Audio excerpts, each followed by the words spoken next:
Madame, Monsieur, bonsoir. Bienvenue à Cactus sur Table, 21h-23h. Nous sommes mardi, le 13 août 2024, pardon. 4 panélistes, 2 thèmes. On l'a observé.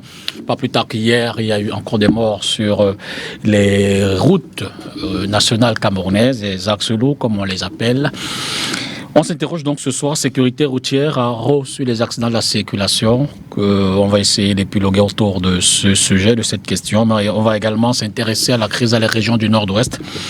Entre oubli et quête de la paix, est-ce que ce conflit est définitivement aux oubliettes? On en parle de moins en moins, même s'il faut le reconnaître que la tension est aussi est moins vive qu'au départ. On va également analyser cette autre question-là.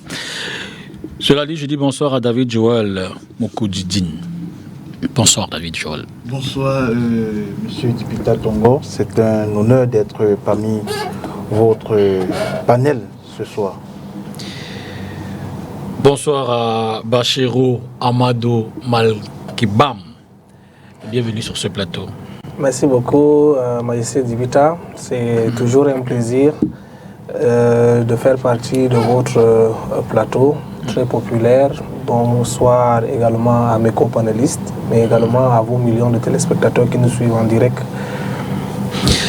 Si David Joël est là pour le compte de Un Monde à Venir, vous êtes là également pour la société civile. Les politiques de ce soir sont d'abord Charles-Élie Zang du RDPC. Bonsoir Charles-Élie. Bonsoir M. Dupita, bonsoir aux co-intervenants, bonsoir à tous les Camerounais.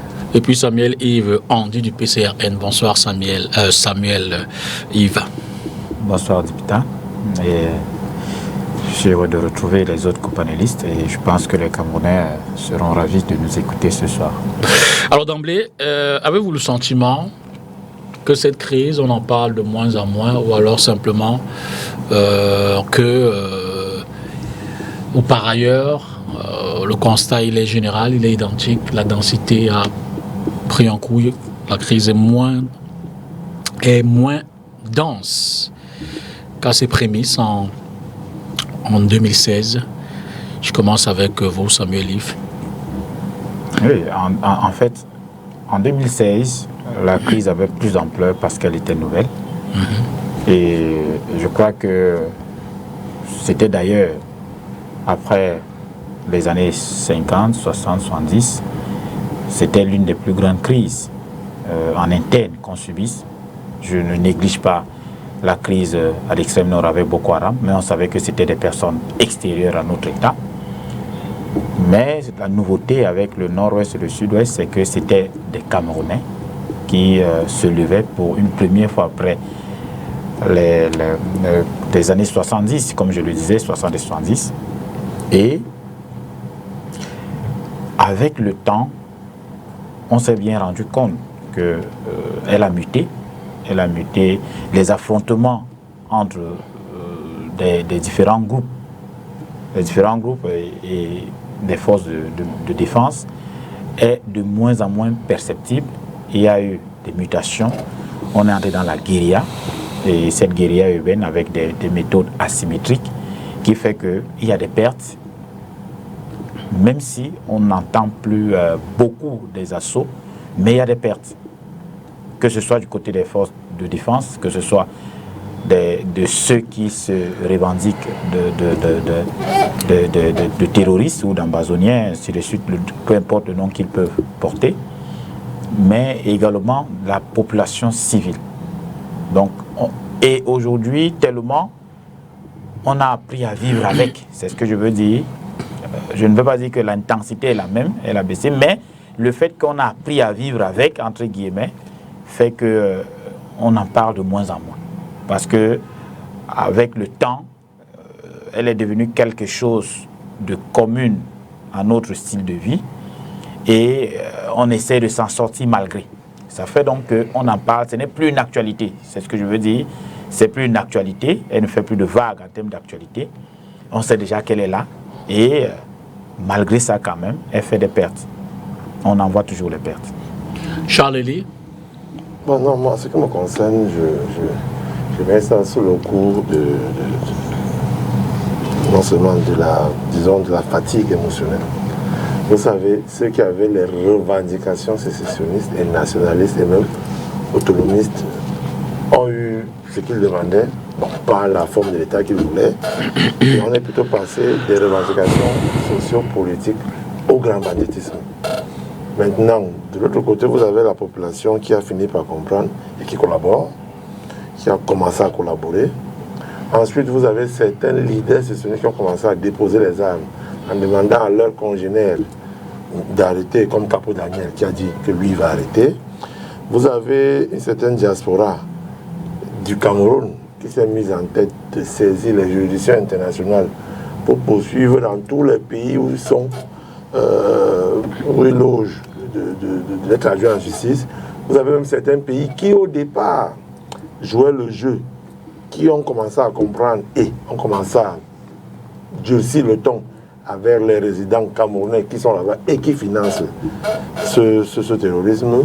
Donc il y a tout ça qui fait que ce cocktail-là fait en sorte qu'avec les avancées du plan présidentiel de reconstruction, le centre des armements et de l'armement qui de plus en plus accueille les jeunes qui déposent des armes, le programme du PNUD qui continue à travailler avec les bailleurs de fonds, l'embellie sociale, culturelle, qui reprend là-bas avec les grands chantiers qui ont repris. Il est clair que de moins en moins, on va assister à des tueries de masse, même comme un mort de plus est un mort de trop. Il faut que cette paix continue à avancer et que cette affaire de la crise anglophone soit réduite à sa plus simple expression. Donc, la paix est un construit permanent, ça continue, il y aura toujours des faits. Et là, je tire un chapeau et je dis bravo et félicitations à nos forces de défense et de sécurité qui, tous les jours, payent le lourd tribut. Vous avez vu dernièrement, il y a eu 2 policiers qui ont été abattus par un cortège de personnes dites qui allaient à un deuil et ayant reçu l'aval de la hiérarchie, on n'a même pas vu le feu. Or, eux ils disaient que ceux qui entrent là sont des terroristes. Et au moment de comprendre, on a tiré sur eux, on en a tué 2. Donc, 2 morts de trop qui auraient pu être évités. Les forces de défense et de sécurité se sacrifient pour nous, qui sommes ici dans toute liberté pour parler. C'est l'occasion pour moi de leur dire vraiment bravo, merci pour le sacrifice qu'ils mènent de ce côté-là, pour que de ce côté, nous soyons en paix et que cette paix-là totale revienne et que le Nord et le Sud vivent comme ils vivaient avant. Bachirou. Alors, d'emblée, je voudrais faire une observation sur le terme utilisé par M. Dipita sur l'interpellation par rapport à la question. Il a bien évidemment parlé de l'oubli. Qui nous permet de nous interroger, est-ce que nous avons oublié parce que la guerre a totalement cessé ou alors la guerre a eu peut-être une régression particulière. Alors, je suis convaincu que le terme oubli qui a été employé fait allusion au fait que la guerre sévit jusqu'à présent dans les régions du nord-ouest et du sud-ouest, mais malheureusement, lorsqu'on se retourne vers, j'ai envie de dire, le peuple camerounais, on a un ressenti d'oubli. Alors, l'analyse que moi je fais état de ce qu'il y a une campagne de désinformation des politiques qui contribue à ce que cette guerre soit en quelque sorte oubliée. Les propos de mon copanéliste, M. Charles Elisan, par exemple, sont à dessein, peuvent être pris comme des preuves de cette campagne de désinformation. Lorsqu'on nous fait savoir que tout est rose et que tout est maintenu à chaque fois, les populations, le peuple camerounais qui nous suit actuellement a comme impression que bon, désormais on peut aller dans le nord-ouest et le sud-ouest un lundi, ouvrir sa boutique, les populations vont à leurs occupations, les enfants vont à l'école, les forces de défense ne perdent plus leur vie de ce côté. Or, la réalité en est autre chose. Alors, ce terme oubli, en fait, l'oubli qui s'est installé dans la société est dû à cette campagne bien orchestrée par des politiques pour que, d'abord à l'international, qu'on considère cette guerre comme étant une guerre déjà maîtrisée alors qu'elle n'est pas maîtrisée. Bachirou, je crois qu'il y a quand même des éléments factuels. Je veux des campagnes menées par les politiques pour faire croire, pour instrumentaliser l'oubli. Est-ce que c'est pas fort? Il y a des éléments factuels. En 2016, en 2017, en 2018 jusqu'en 2020, on voyait bien des actions armées contre des hommes en tenue, contre des civils et tout cela. Mais aujourd'hui, ce n'est pratique. Alors, je veux dire qu'il y en a de moins en moins. On avait quand même des chiffres au quotidien, voire de façon hebdomadaire, d'affrontements entre les forces de défense et de sécurité et des personnes civiles armées. Il y avait un certain nombre de victimes suffisamment importantes. Aujourd'hui, on peut quand même faire le constat que ce n'est plus tout à fait le cas. Monsieur Dipita, moi je fais partie de ceux qui pensent que la guerre est une épreuve d'endurance. Ça, c'est sûr. Elle n'est pas faite pour être accélérée du début jusqu'à la fin. Il y a des moments de rigueur, de repli, ainsi de suite. Alors, lorsque nous estimons que nous n'avons plus, j'ai envie de dire, le même nombre de morts qu'on avait il y a 2 ans, mais même comme il y a des décès, on doit estimer qu'on doit oublier cette guerre. À mon sens, ce n'est pas l'objectif. L'objectif, c'est de retrouver la paix. J'ai envie de poser un certain nombre de questions. Est-ce que les populations vont à leurs occupations librement? On va répondre par non. Est-ce que Là, c'est un peu exagéré quand même, non? Non, mais c'est une réalité. Actuellement, dans les régions du nord-ouest et du sud-ouest, il y a des jours qui sont reconnus fermés. Si le lundi, on ne va pas aux occupations, mardi, mercredi, jeudi, vendredi... Est-ce que donc c'est normal que le lundi, on reste à la maison? À partir de là, on ne peut pas dire que les populations ne vaquent pas.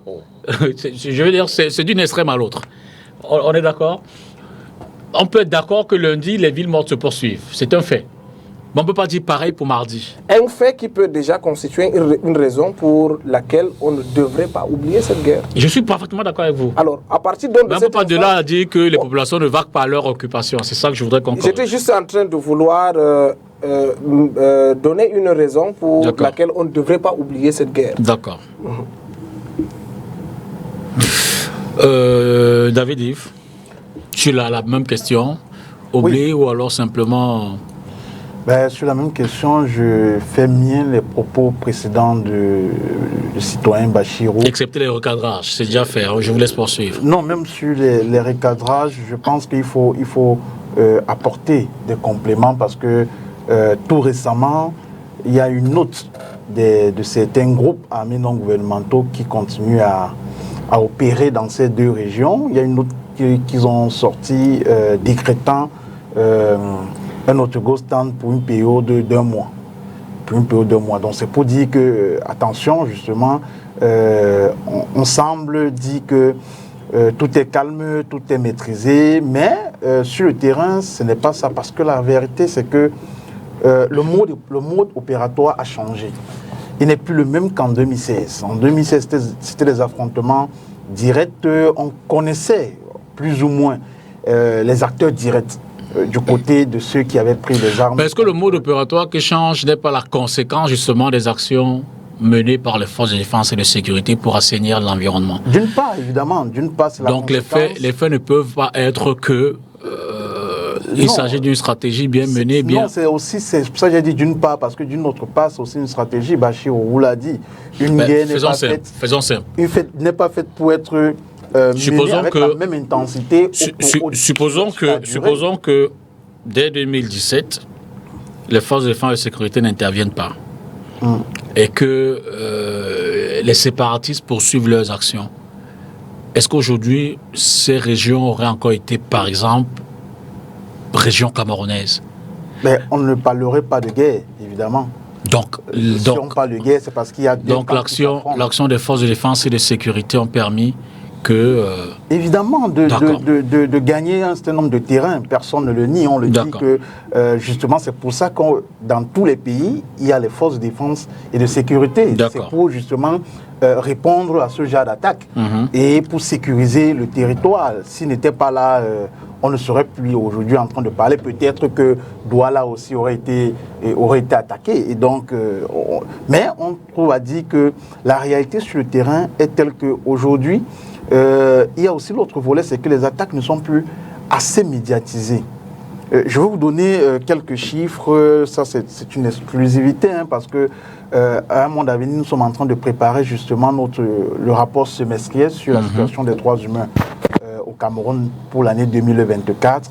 Et donc, seulement sur le premier semestre, nous sommes déjà à plus de 105 personnes tuées civiles. Premier semestre. Le premier semestre de janvier. Les 6 premiers mois. Les 6 premiers mois. Il y a 4 ou 5 ans, c'était quoi les statistiques à pareille période? C'était pratiquement le triple. Il y a D'accord. 4 ou 5 ans. D'accord. Et évidemment, c'est pour ça que nous disons qu'il y a une sorte d'alcalmie. Ok. Mais de l'autre côté, les attaques sont récurrentes sur le terrain et qui font encore plus mal. Parce que voyez-vous, sur le semestre, si c'était 2 personnes qui étaient mortes, on ne va pas négliger 2 morts. Non, ça c'est sûr. Voilà, mais ça c'est sûr. Mais l'intérêt était de ne pas dire que la situation aujourd'hui est pire qu'il y a. Non, c'est pas de dire que la situation si on est d'accord là-dessus, si on est d'accord là-dessus, je pense qu'on peut poursuivre. Évidemment, c'est de faire l'état des lieux. Et l'état des lieux nous montre que la situation n'est pas vraiment au niveau de la campagne politique qui est menée, la campagne médiatique qui est menée par certains... Y a-t-il une campagne médiatique ou politique précise? Oui. Je veux dire, y a-il une stratégie qui est... Oui, et c'est compréhensible aussi. Non, mais qui l'amène? Certains hommes politiques. À quelle occasion, je veux dire? À l'occasion de ce qu'il faut... D'où j'ai dit que c'est compréhensible. Il ne faut pas davantage alarmer les gens. Oui, mais je veux comprendre. Alarmer l'opinion nationale. Est-ce qu'il y a une campagne médiatique? Est-ce qu'il y a une campagne médiatique précise pour dire que les choses vont de mieux en mieux? Mais tout à l'heure, on a pris un cas assez flagrant. Le grand frère Élise qui est sur le plateau. Vous voyez très bien que il a fait exprès d'éviter de dire que la situation est encore importante sur le terrain. C'est pas qu'il ignore ça, il la connaît, mais c'est un choix qu'il fait. Soyons donc d'accord qu'il n'y a pas une campagne médiatique précise pour dire que les choses vont mieux. C'est un fait de terrain. Bon, Monsieur Dipita, je pense que ce sont mes propos. Oui, mais vos propos peuvent nous engager aussi. Non, ça ne vous engage pas. Si le fait n'est pas réel. Non, le fait est réel. Nous disons que la situation sur le terrain que nous constatons n'est pas aussi réelle que la communication qui est menée tout autour. Je peux être d'accord avec vous, mais de là à dire qu'il y a une campagne. Non.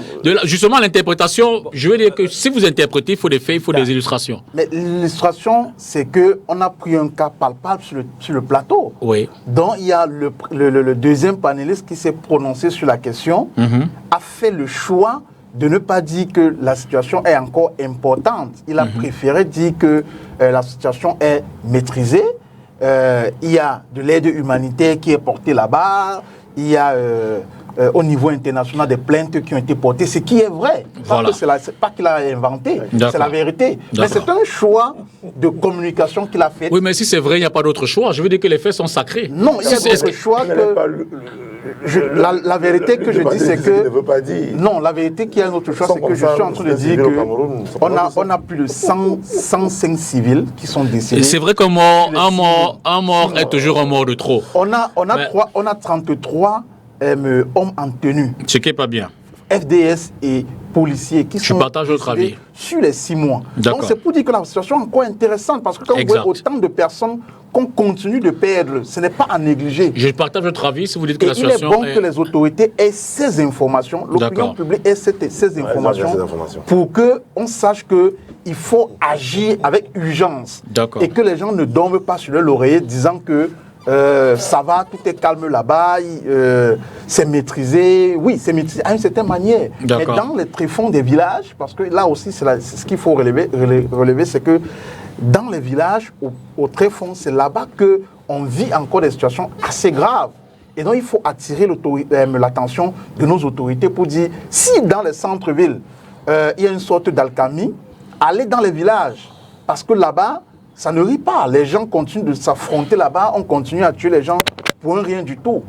Autant les groupes armés non gouvernementaux continuent à arriver dans les maisons, assassiner les gens pour rien, parce qu'on vous soupçonne d'être de connivence avec eux, de donner les informations à l'armée républicaine. Autant l'armée fait pareil lorsqu'on vous suspecte d'être un allié ou de vous trouver sur un terrain qui est contrôlé par ces gens qui ont pris les armes, eh bien, on ouvre le feu sur vous. On a plusieurs cas comme ça que nous avons documentés dans des zones assez reculées qui souvent ne sont pas révélées au public. Les médias n'en parlent pas. Et donc, c'est ça qui contribue à donner une certaine apparence de ce que tout est calme là-bas. D'accord. Lorsque vous allez...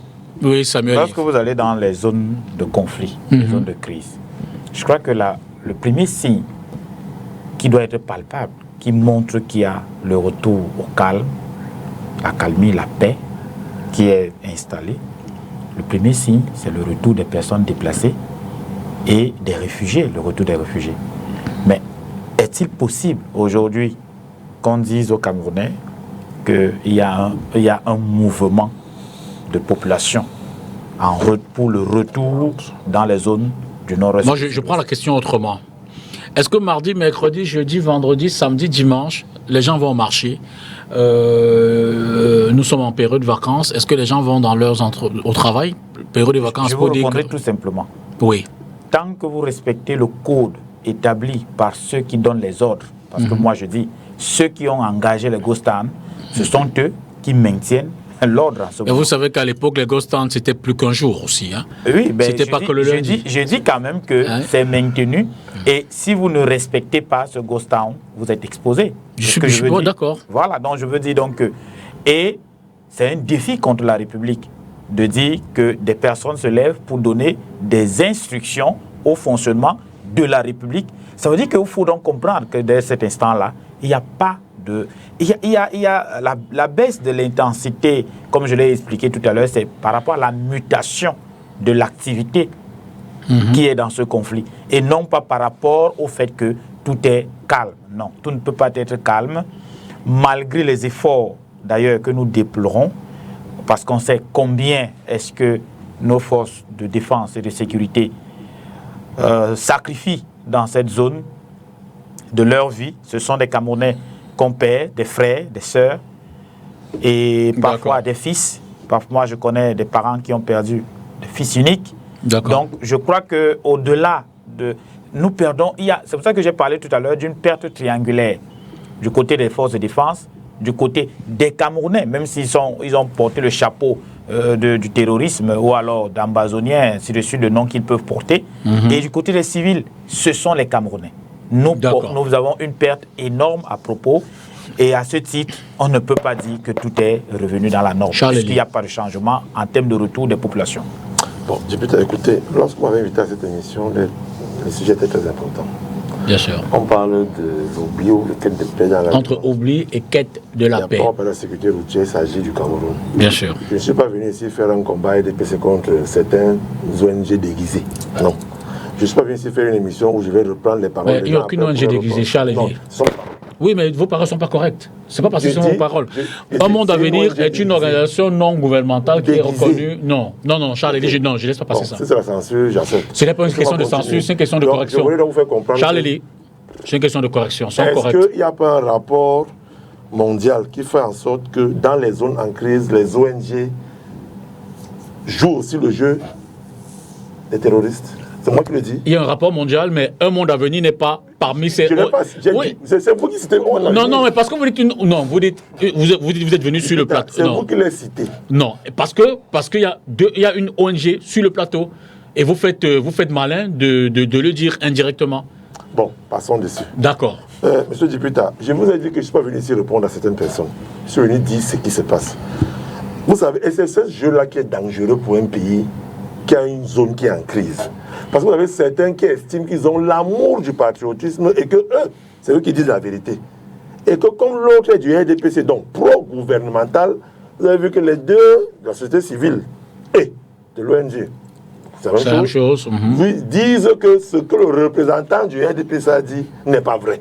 Mais en même temps, dans leur développement, disent ce que j'ai dit, que c'est aussi bien, et c'est vous qui les remettez à la ligne. C'est ce discours qui est dangereux.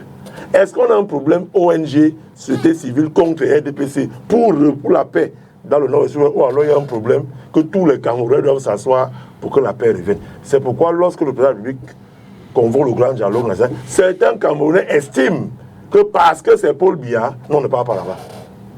Certains Camerounais estiment qu'un gars qui prend le drapeau d'un pays qu'ils appellent l'Amazonie a tous les droits de décapiter qui il veut et que ces ONG vont plutôt le protéger en disant que lorsque ces terroristes attaquent les populations, vous voyez la même phrase, il dit, même les militaires tirent aussi sur les gens là-bas qui s'identifient comme supporters, il a dit. Il faut corriger. C'est très dangereux. Il faut corriger ça. Ce genre de parole. Non, mais Charles. Non, c'est moi qui parle. Non, mais Charles. Je ne t'ai pas coupé. Charles, non, c'est Laisse-moi moi parler. Charles, c'est moi qui coupe. Ok, merci beaucoup. Je crois que ça m'a échappé. C'est Et pas- si ça a été dit, il faut vraiment corriger ça. On ne peut pas mettre l'armée régulière Ah oui, ça c'est au même niveau que les bandes terroristes qui nous tuent. Hein, David Et c'est ce Joël. discours. Et moi j'ai un problème avec le discours. David Joël s'est corrigé, ok? Non, je quitte. Non, j'ai la parole. D'accord. Mais c'est pas Oui, Moi, j'ai un allez-y. problème avec le discours de certaines personnes qui estiment que parce qu'on est du RDPC, parce qu'on est au pouvoir, on est pour qu'on assassine les autres. Et eux qui sont et de la société civile et des partis d'opposition, ils sont pour que la paix revienne. Mais à quel titre?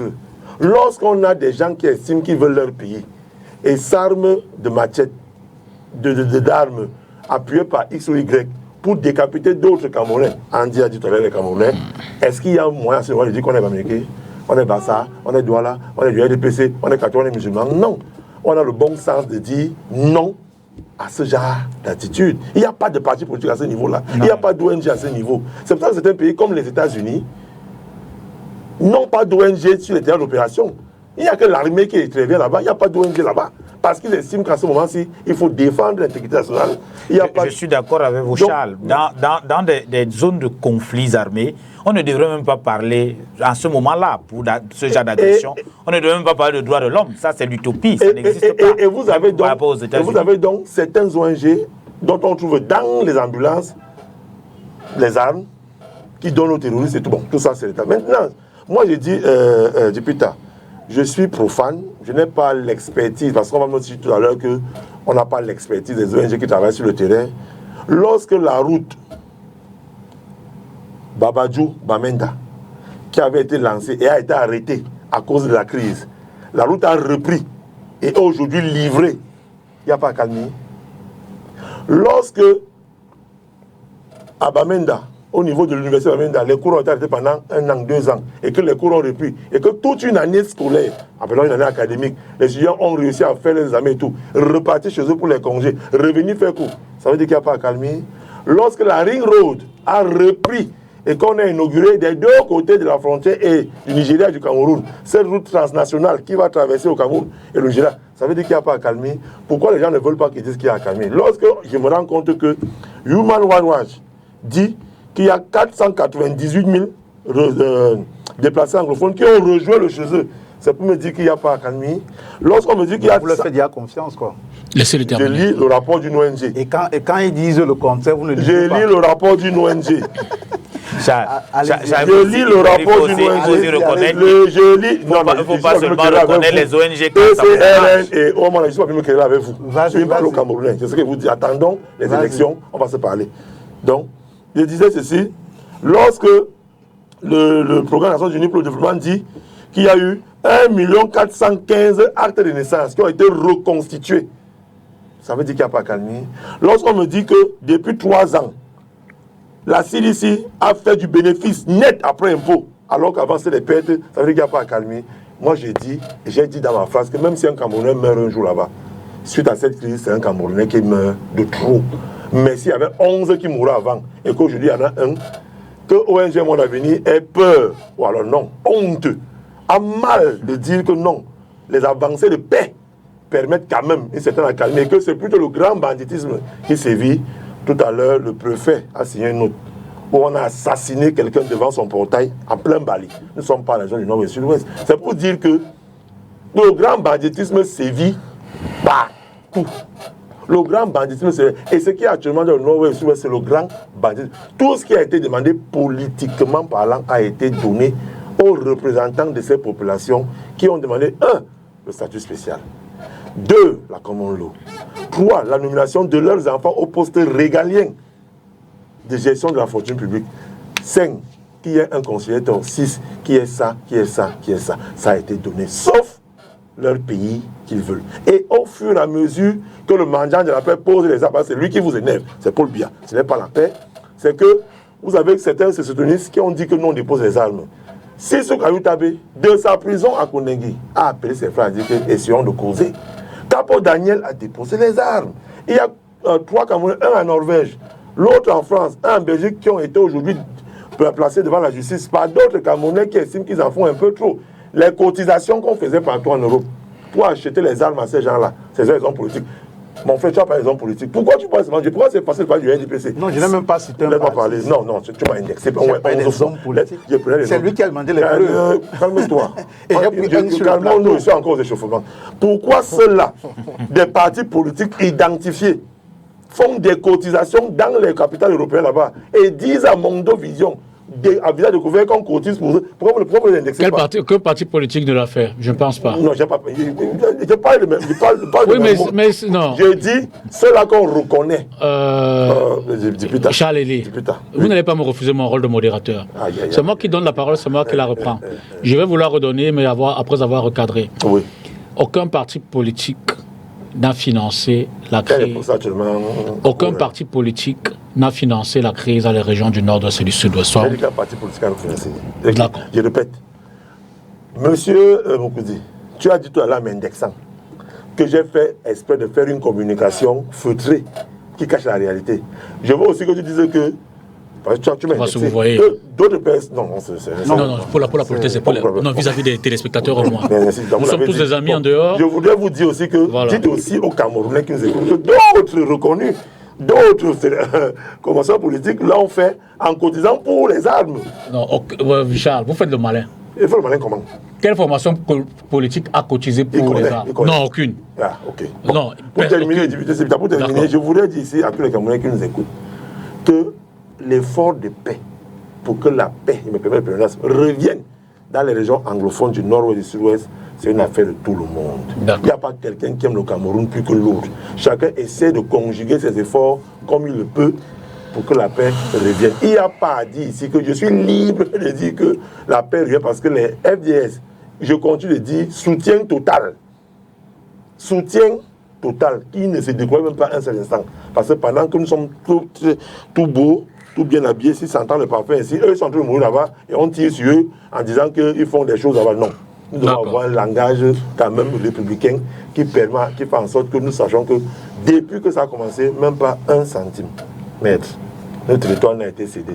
C'est aussi ça. Et que nous sachions tous qu'il s'agit de notre république à nous tous et que nous devons tous lutter contre cette barbarie terroriste-là qui veut disséquer notre pays. Il ne s'agit pas d'être du RDPC, de l'UPC, du PCRN, d'un monde à venir, de la société civile et tout. Il s'agit d'être Camerounais, d'avoir le bon sens et de savoir que là, il s'agit du Cameroun qu'on doit protéger, mais tout en respectant quand même plus ou moins, Andy l'a dit, pas seulement cette affaire des droits de l'homme, où quelqu'un découvre la tête de quelqu'un là-bas, et on ne parle des droits de l'homme, ça me fait un peu... Non, sur le plan mondial... David Joël, on est d'accord de corriger ce qui a été dit sur les forces de défense et de sécurité. On passe dessus. Je vous laisse poursuivre pour le reste. Je vais seulement signaler, prendre un exemple, un des cas que nous avons documenté, c'est à Limbé. C'est un sergent qui a justement commis cette bavure. Vous voyez que dès que vous dites une bavure, on passe à autre chose. Non. Non, c'est une bavure. Pourquoi on parle seulement des militaires qui font la bavure? Est-ce que j'ai parlé seulement... Est-ce que c'est sérieux de le dire? Est-ce que j'ai parlé seulement de... Je suis mal à l'aise, député. Est-ce que j'ai parlé seulement de... Charles, on indexe l'armée. Charles, j'ai dit ce n'est pas bon, ce qu'on fait là. Charles, ma première prise, ce n'est pas bon. J'ai dit ce que les militaires ont le droit de faire les bavures en zone de crise. David. On n'en parle pas par pudeur. Par pudeur, n'en parlez pas. Vous voulez les décourager. Charles Elie, ne faisons pas le discours sur le plateau. Charles, David, tu sais que... David, une seconde. Non. Une seconde. Dès qu'on a dit bavure, on passe à notre argument. Un sergent. Non, donc son nom, non, n'insistons pas, s'il vous plaît. Non, son nom. Non. Je ne vais pas donner son nom ici. David, n'insistons pas. Il a même été arrêté. David, n'insistons pas. Mais justement, c'est une bavure. C'est une bavure, elle est corrigée. Il a été arrêté, vous le dites. Mais on revient dessus, pourquoi? Je faisais ça pourquoi? Non. Pour répondre à Elie. Mais on ne peut pas prendre l'exemple d'une bavure pour dire que... Non, il y en a plusieurs. Mais si... On ne veut pas savoir s'il y a des bavures là-bas. Ils font leur travail. Laissez les militaires faire leur travail. Monsieur. Parle de ceux qui coupent les enfants, qui violent nos sœurs. Également, ils sont pas les deux. Ne parle pas des militaires. Laisse les militaires tranquilles. Les amis, vous nous mettez dans une inconfortabilité, je vous assure, terrible. Nous en sommes à contrôler le mot à mot sur les plateaux, ce qui est complexe. S'il faut maintenant chercher les panélistes, on ne peut pas faire la police du début à la fin de l'émission. Dès que je vous arrête, je vous en prie, essayez de... D'accord. David, partir du moment où c'est une bavure et que vous reconnaissez que d'ailleurs les éléments qui font la bavure sont en procédure de sanction ou sont sanctionnés, on passe. Je ne sais pas pourquoi on va s'arrêter dessus. D'accord. C'était important de donner cette information parce qu'il y en a aussi d'autres qui sont pas sanctionnés. Autant justement les groupes armés non gouvernementaux qui commettent des actes de ce côté-là, il y en a qu'on réussit à arrêter, d'autres qui s'enfuient. D'ailleurs, depuis longtemps, nous l'avons dit, c'est pas aujourd'hui que dans le fait qu'on ait laissé la crise prendre une autre tournure, s'enliser, il y a eu justement des bandits de grands chemins qui sont entrés dans le jeu, qui font en sorte qu'aujourd'hui, ce n'est plus facilement contrôlable sur le terrain. Et on confond tout le monde dans ce jeu. D'où justement, quand nous on relève les cas qui sont portés par nos forces de défense, c'est pour les appeler à plus de professionnalisme pour mieux répondre à ce qui se passe sur le terrain, de ne pas se laisser aller, de ne pas se laisser emporter par rapport à ce qui se passe sur le terrain, parce que justement c'est quand ils se laissent emporter que ceux qui sont en face aussi continuent à trouver du courage pour continuer. Il faudrait qu'eux ils apportent une certaine réponse qui est à la hauteur de ce qu'ils sont, des hommes qui sont formés et qui peuvent facilement réagir. David Joël, oui. À partir du moment où on dit que c'est une faute, et qu'on sanctionne la faute, pourquoi faut-il taper dessus? Non, on ne sait pas question de taper dessus, Dipita. Je suis en train de vous dire qu'il est bon aussi, n'est-ce pas, que cela soit connu. Et maintenant, je vais prendre un autre élément que Charles Elie a dit tout à l'heure et aussi ce que Samuel Andy a dit, que je ne comprends pas. Bon, je peux comprendre que peut-être les deux n'aient pas des notions sur la question des droits humains, ou même encore le droit humain international, le droit humanitaire international, qui fait en sorte que effectivement les organisations de la société civile, les ONG humanitaires peuvent se retrouver sur le terrain des opérations pour apporter de l'aide et pour apporter le premier secours. C'est pour ça qu'on permet qu'une organisation humanitaire arrive dans une zone comme le nord ou le sud-ouest, que pendant qu'il y a les attaques, eh bien, ceux qu'on réussit à sécuriser reçoivent, ne serait-ce que les premiers soins, reçoivent des dons alimentaires et autres, parce qu'ils sont nombreux qui réussissent à vivre grâce à l'aide humanitaire que les ONG apportent.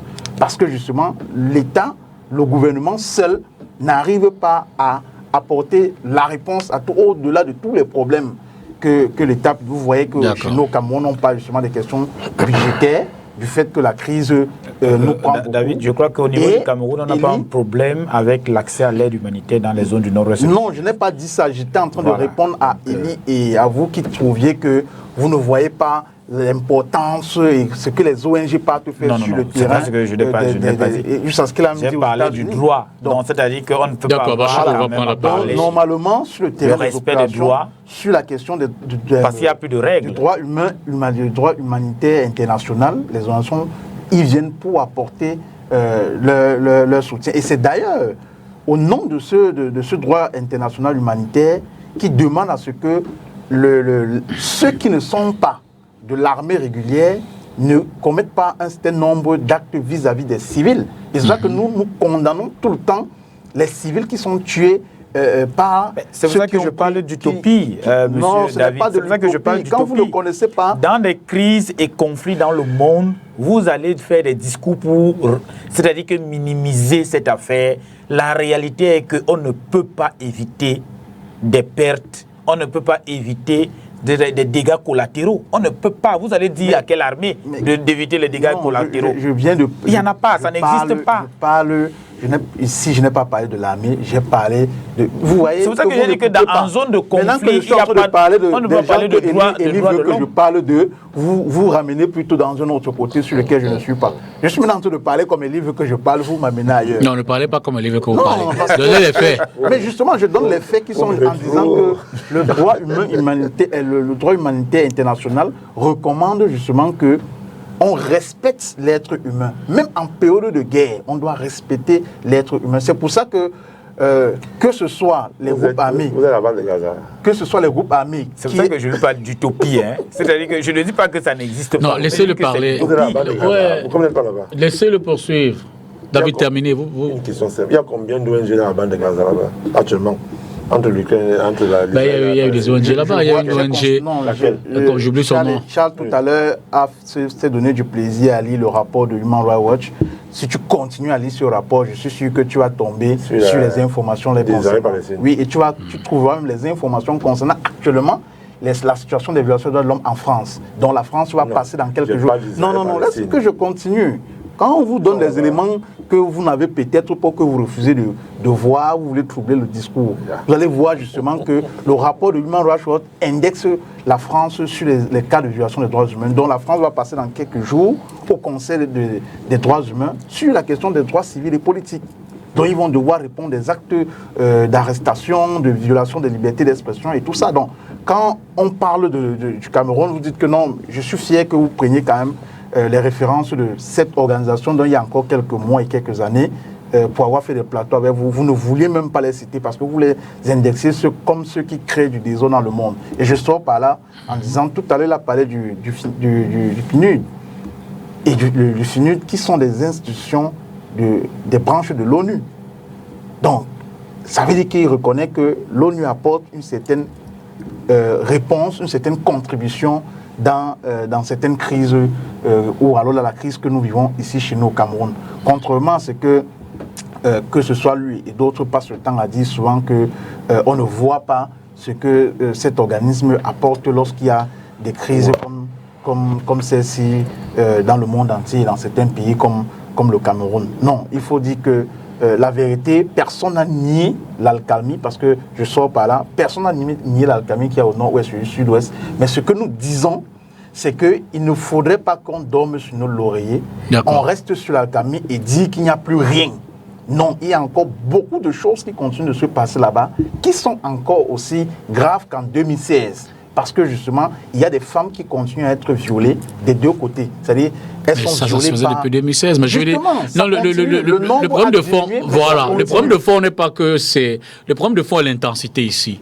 C'est-à-dire que si on est tous d'accord que entre 2016 et aujourd'hui, la crise a baissé en intensité, que ce soit des viols, des tueries et autres, que c'est contenu et c'est maintenu, que ça a diminué, je pense qu'on a avancé dans le débat. Nous disons que ça a diminué.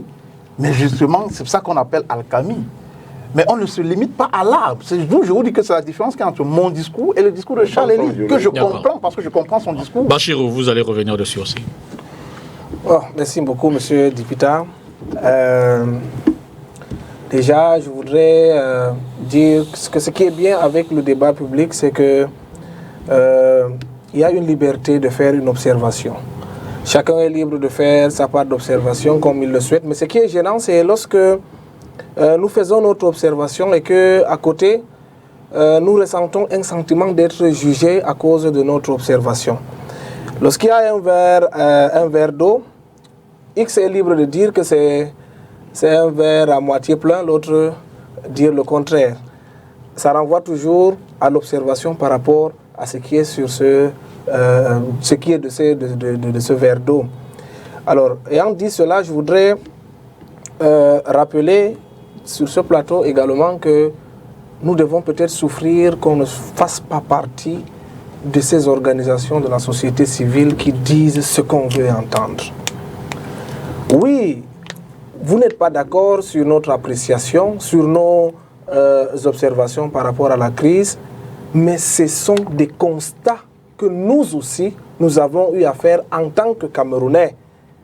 Cette guerre nous divise dès le départ. C'est-à-dire que c'est une guerre qui a commencé à nous diviser dès l'entame même de cette crise. Les Camerounais n'étaient pas tous d'accord sur la façon dont la crise a commencé. Cette guerre nous a également divisés sur la façon dont cette guerre s'est déroulée. Et je crois que nous sommes encore toujours dans la division concernant les solutions mises en œuvre pour que cette guerre puisse s'arrêter. Le Cameroun n'a pas connu comme première guerre la crise qui se vit actuellement dans le nord-ouest et le sud-ouest. Nous en avons connu dans la région de l'extrême nord avec la nébuleuse Boko Haram. Je ne me rappelle pas avoir été témoin de divisions pareilles lorsqu'il s'agissait de combattre Boko Haram. Les Camerounais étaient unanimes sur le fait que c'était une nébuleuse à abattre absolument. Parce qu'elle vient de l'extérieur. Les Camerounais étaient unanimes sur le fait que cette guerre était une agression inacceptable. Jusqu'aujourd'hui. Et lorsque nos forces de défense étaient sur le terrain, nous étions tous d'accord que c'est la méthode militaire qui était la solution. Et grâce à cette mobilisation exceptionnelle, nous avons pu, bien entendu, nous n'avons pas pu en venir à bout de cette nébuleuse, nous avons pu faire reculer les ennemis de l'autre côté de la frontière. Mais de l'autre côté, nous avons une crise qui nous divise même quant à cette conception, de la compréhension même de cette crise. À l'appellation même, c'est-à-dire même au niveau du vocabulaire employé. Du vocabulaire employé. Si nous sommes sur ce plateau de télévision, je suis convaincu que chacun a sa part de vocabulaire pour identifier ce qui se passe actuellement dans le nord-ouest et le sud-ouest. Ceux qui représentent ici le parti au pouvoir ne vont pas démentir le fait que tout au long de la progression de cette crise, les appellations ont évolué dans les propos de ceux qui représentent le gouvernement. Je voudrais tout de suite pour anticiper. Nous, on a intitulé crise dans les régions du nord-ouest et du sud-ouest. On poursuit. Au départ, il y avait ceux qui refusaient même que c'était une crise. Non, c'est pour ça que je dis que je le dis tout de suite pour anticiper. Nous, on a intitulé crise dans le NOSO, nord-ouest, sud-ouest. C'est ce canal qu'on va suivre. J'en arrive, monsieur le député. En fait, mon objectif n'est pas de remettre en cause le terme crise. D'accord. Mon objectif est celui de faire en sorte de faire comprendre que c'est une crise qui ne nous mettait pas d'accord dès le départ. Et qu'on accepte qu'on ne soit pas d'accord. D'accord. Si monsieur Charles Eli estime que à l'heure actuelle, tout a été donné à ceux qui revendiquent de l'autre côté, nous sommes libres également de dire que en réalité, de tout ce qui a été fait, il y a encore des choses qui restent à être faites. Donc on a dit la même chose. Il y a des choses qui restent à être faites. Nous estimons qu'à l'heure actuelle, pour qu'on parle définitivement de l'oubli, il faut du sérieux dans la mise en œuvre des actions envers les régions du nord-ouest et du sud-ouest. Il faut qu'on fasse l'effort de s'éloigner du cinéma. On doit faire l'effort de s'éloigner du cinéma et éviter peut-être de se vêtir de l'habit politique, de l'âme politique, j'ai envie de le dire ainsi. Parce que lorsqu'on veut résoudre une crise, on doit déposer le manteau politique à côté et s'investir sur le terrain de la sincérité. Nous ne devons pas dire, par exemple, que... de la vérité, la sincérité et de la vérité. Voilà. Nous ne devons pas, parce que nous devons montrer à tout le monde qu'il y a eu des repentis, peut-être estimer qu'il faut obligatoirement faire des scènes, peut-être amener des gens à se présenter comme étant des gars qui sont repentis. On ne doit pas le faire. Nous devons nous investir dans des actions concrètes. Nous faisons partie de ceux qui avaient estimé que l'accélération de la décentralisation devait être une solution majeure. Où en est-on? Il y a des Camerounais, bien entendu, qui ont estimé que c'était la fédération qui était une solution. Moi, particulièrement, je faisais partie des Camerounais qui disaient que l'accélération effective dans la sincérité de la décentralisation pouvait améliorer la crise dans le sens positif. Où en est-on? Nous avons toujours eu cette décentralisation avec ce terme qu'on a l'habitude d'entendre, progressivement. On nous fait savoir que c'est une décentralisation qui sera progressive. Nous avons parlé du dialogue. Est-ce que celui qui a été organisé, je parle du dialogue national, était-il sincère? Quelles sont les retombées concrètes, du dialogue national après un certain nombre d'années? Est-ce qu'on pouvait parler de dialogue national inclusif alors qu'on avait exclu d'office un certain nombre de personnes à participer? Nous sommes tous témoins de ce qui s'est passé. Est-ce qu'on pouvait parler de dialogue sincère lorsque ceux qui participaient au dialogue étaient invités par une partie prenante à cette crise? Parce qu'il ne faudrait pas qu'on l'oublie. Quand on parle du gouvernement, le gouvernement est une partie prenante dans cette crise. Ça veut dire que c'est l'une des belligérantes dans ce qui oppose actuellement, c'est-à-dire dans ce qui se passe actuellement dans le nord-ouest et le sud-ouest. Lorsqu'on dit que les choses évoluent, moi particulièrement, M. Dipita, peut-être j'ai une particularité par rapport aux autres copanélistes.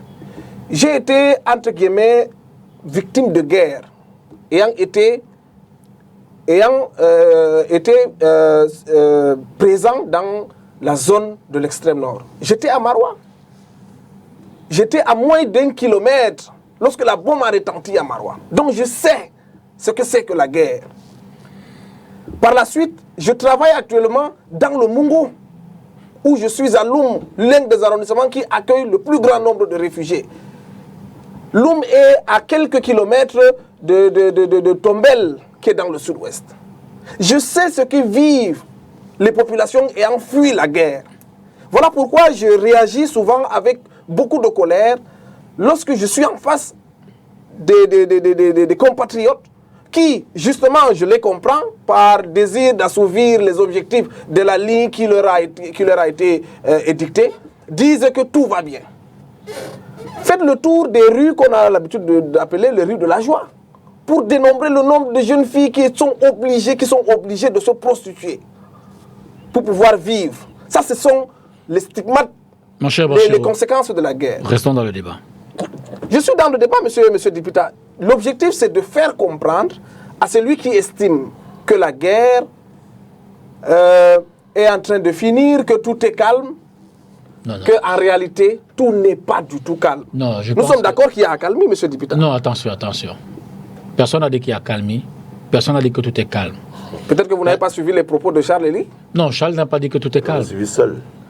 Il n'a pas dit que tout est calme. Il n'a pas dit qu'il y a accalmie. Mais nous sommes au moins tombés d'accord qu'entre 2016 et aujourd'hui et tout le déroulé dans cette période. Nous sommes d'accord, monsieur, voilà. Richard et monsieur Dipita. Ok. Je vous ai dit dès l'entame de mes propos que je serai satisfait lorsqu'il y aura retour à la période. Et vous n'êtes pas seul, nous tous d'ailleurs. Et à partir de cet instant, on n'est pas prêt à oublier cette crise. Tout le monde sera d'accord. Enfin, je veux dire, tout le monde sera content si dès demain, on apprend que lundi, il n'y a plus de ghost town, qu'on apprend que toute l'activité retrouve sa cadence normale, qu'il n'y a plus de policiers qui sont assassinés, qu'il n'y a plus de civils qui tombent, qu'il n'y a plus de séparatistes qui aient des armes. Tout le monde sera tout à fait content. Permettez-moi donc de dire qu'il y a des choses qui restent à être faites. Parfaitement d'accord. Et que, je viens de les citer, des actions doivent être sincères. La décentralisation doit être effective de façon sincère. Nous devons engager véritablement un dialogue inclusif, sérieux. Parce que lorsque nous menons une action, et qu'à l'issue de cette action, 1 an, 2 ans, nous nous rendons compte qu'effectivement, les résultats escomptés n'ont pas été visibles sur le terrain, on doit s'interroger sur la façon dont on a mené cette action. On va dire, bon, on a eu à transférer un certain nombre de compétences, mais pourquoi est-ce que la guerre ne s'est pas arrêtée? Voilà. On doit donc revenir en arrière pour voir ce qu'on a fait. Est-ce que la solution militaire que nous avons eu que nous appliquons actuellement est la seule issue pour faire arrêter la guerre? Moi, je fais partie de ceux qui pensent que c'est le dialogue sincère avec les concernés. Je ne perds pas de vue que lorsqu'il y a une guerre, il y a bien entendu des personnes qui profitent pour faire du désordre. Ça arrive. Même dans la crise contre Boko Haram, on savait qu'il y avait des bandes armées qui profitaient pour s'aimer du désordre. Ça ne va jamais s'arrêter. Mais nous devons nous focaliser sur le fait que la crise a débuté en 2016 parce qu'il y avait un certain nombre de compatriotes qui avaient dénoncé leur mal-être. Ça, c'est le noyau de la crise. Revenons donc au niveau de cette dénonciation qui avait été faite. Est-ce que ces populations ont eu ce qu'ils réclamaient? Est-ce que ce qu'on leur a promis a effectivement été réalisé? C'est ça qu'il faut faire. Et éviter honnêtement. Moi, j'ai l'habitude de dire que nous devons éviter de gérer une crise dans un pays, c'est-à-dire les dirigeants doivent éviter de gérer une crise dans un pays avec de l'arrogance. C'est ça qui fait exacerber cette crise. Pourquoi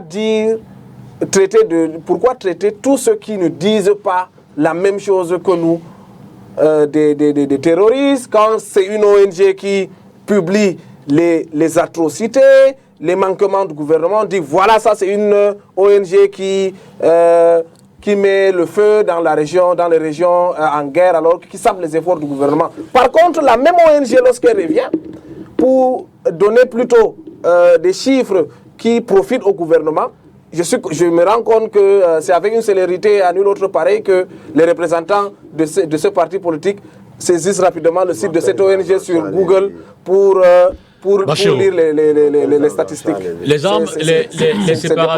Les séparatistes ont-ils pris les armes contre le gouvernement ou contre la République? Contre la République, bien entendu. D'accord.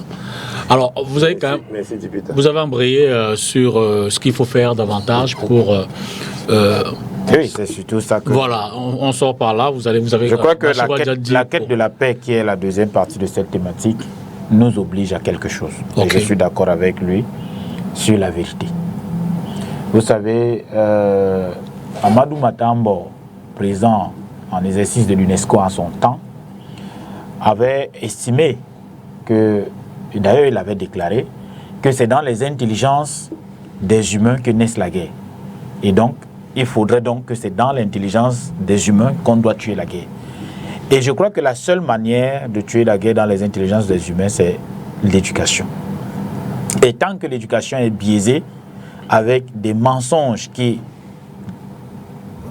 se sont aperçus dans les discours des uns et des autres au départ de cette guerre, on peut donc comprendre aujourd'hui que ce n'est que par le discours également que cette guerre-là prendra fin. Et il faudrait que ce soit un discours vrai, comme le disait Bachirou tout à l'heure, qu'on accepte d'abord que effectivement, ce n'était pas seulement des revendications telles que l'a souligné. La crise du Nozo, nous allons faire tout pour l'éviter, est une crise de gouvernance. Et lorsqu'on parle de gouvernance, parce qu'on parle là-dedans des revendications sociales, les revendications sociales sont résultats de la malgouvernance. Et lorsqu'on parle donc de la malgouvernance, il faudrait que les gens comprennent que la marinade qu'on peut mettre à chaque instant pour essayer de répondre à des éléments, comment je peux dire, circonstanciels qui n'ont rien à voir avec le fond, fera qu'à chaque instant, cela va toujours se résulter. Et comment éviter que ça ne ressorte? Il faudrait que nous ayons à la vérité. La vérité est qu'à l'heure actuelle, le discours qui est sorti de 91 au niveau, comment je peux dire, la tripartite, n'a pas été respecté. Ça n'a pas été respecté. D'ailleurs, la plupart de ce qu'on a retrouvé dans le grand dialogue national en 2020 était tout simplement le rappel de ces principes de gouvernance qui ont été arrêtés à la tripartite de 91. La tripartite de 91 est à l'origine de notre constitution de 96. Et cette constitution-là, jusqu'à aujourd'hui, je vous assure, il y a encore des points et des articles à l'intérieur qui ne sont pas respectés par le gouvernement actuel. Et dans cette logique-là, donc, vous pouvez donc comprendre qu'on peut donner la common law, on peut traduire les documents en langue anglaise, on peut désormais écrire Cameroun et en bas Cameroun, et ça ne va, c'est pas ça qui va arranger la situation. C'est une crise de gouvernance et elle doit être résolue par des actions concrètes répondant aux vraies revendications qui sont des revendications de la gouvernance. On a parlé de la question dans le discours de la tripartite de 91, on a parlé de la décentralisation. Une décentralisation qui, après la mise en exercice de la Constitution de 96, a pris, je crois, plus de 20 ans pour être implémentée au niveau des régions. Alors qu'on a enseigné des enfants sur la question des régions depuis à partir... On a enseigné ça, mais ça n'existait pas. Parce que tout simplement, il y avait une volonté politique, en réalité, de conserver la caisse centrale au niveau de Yaoundé pour gérer le budget, ce petit budget national, alors qu'en réalité, en décentralisant, comme le pensait le professeur Pangou, c'est-à-dire que la question de la gestion locale des populations évite effectivement que ce genre de situations qui sont des revendications qui ont commencé en 2016 ne puissent arriver au niveau national.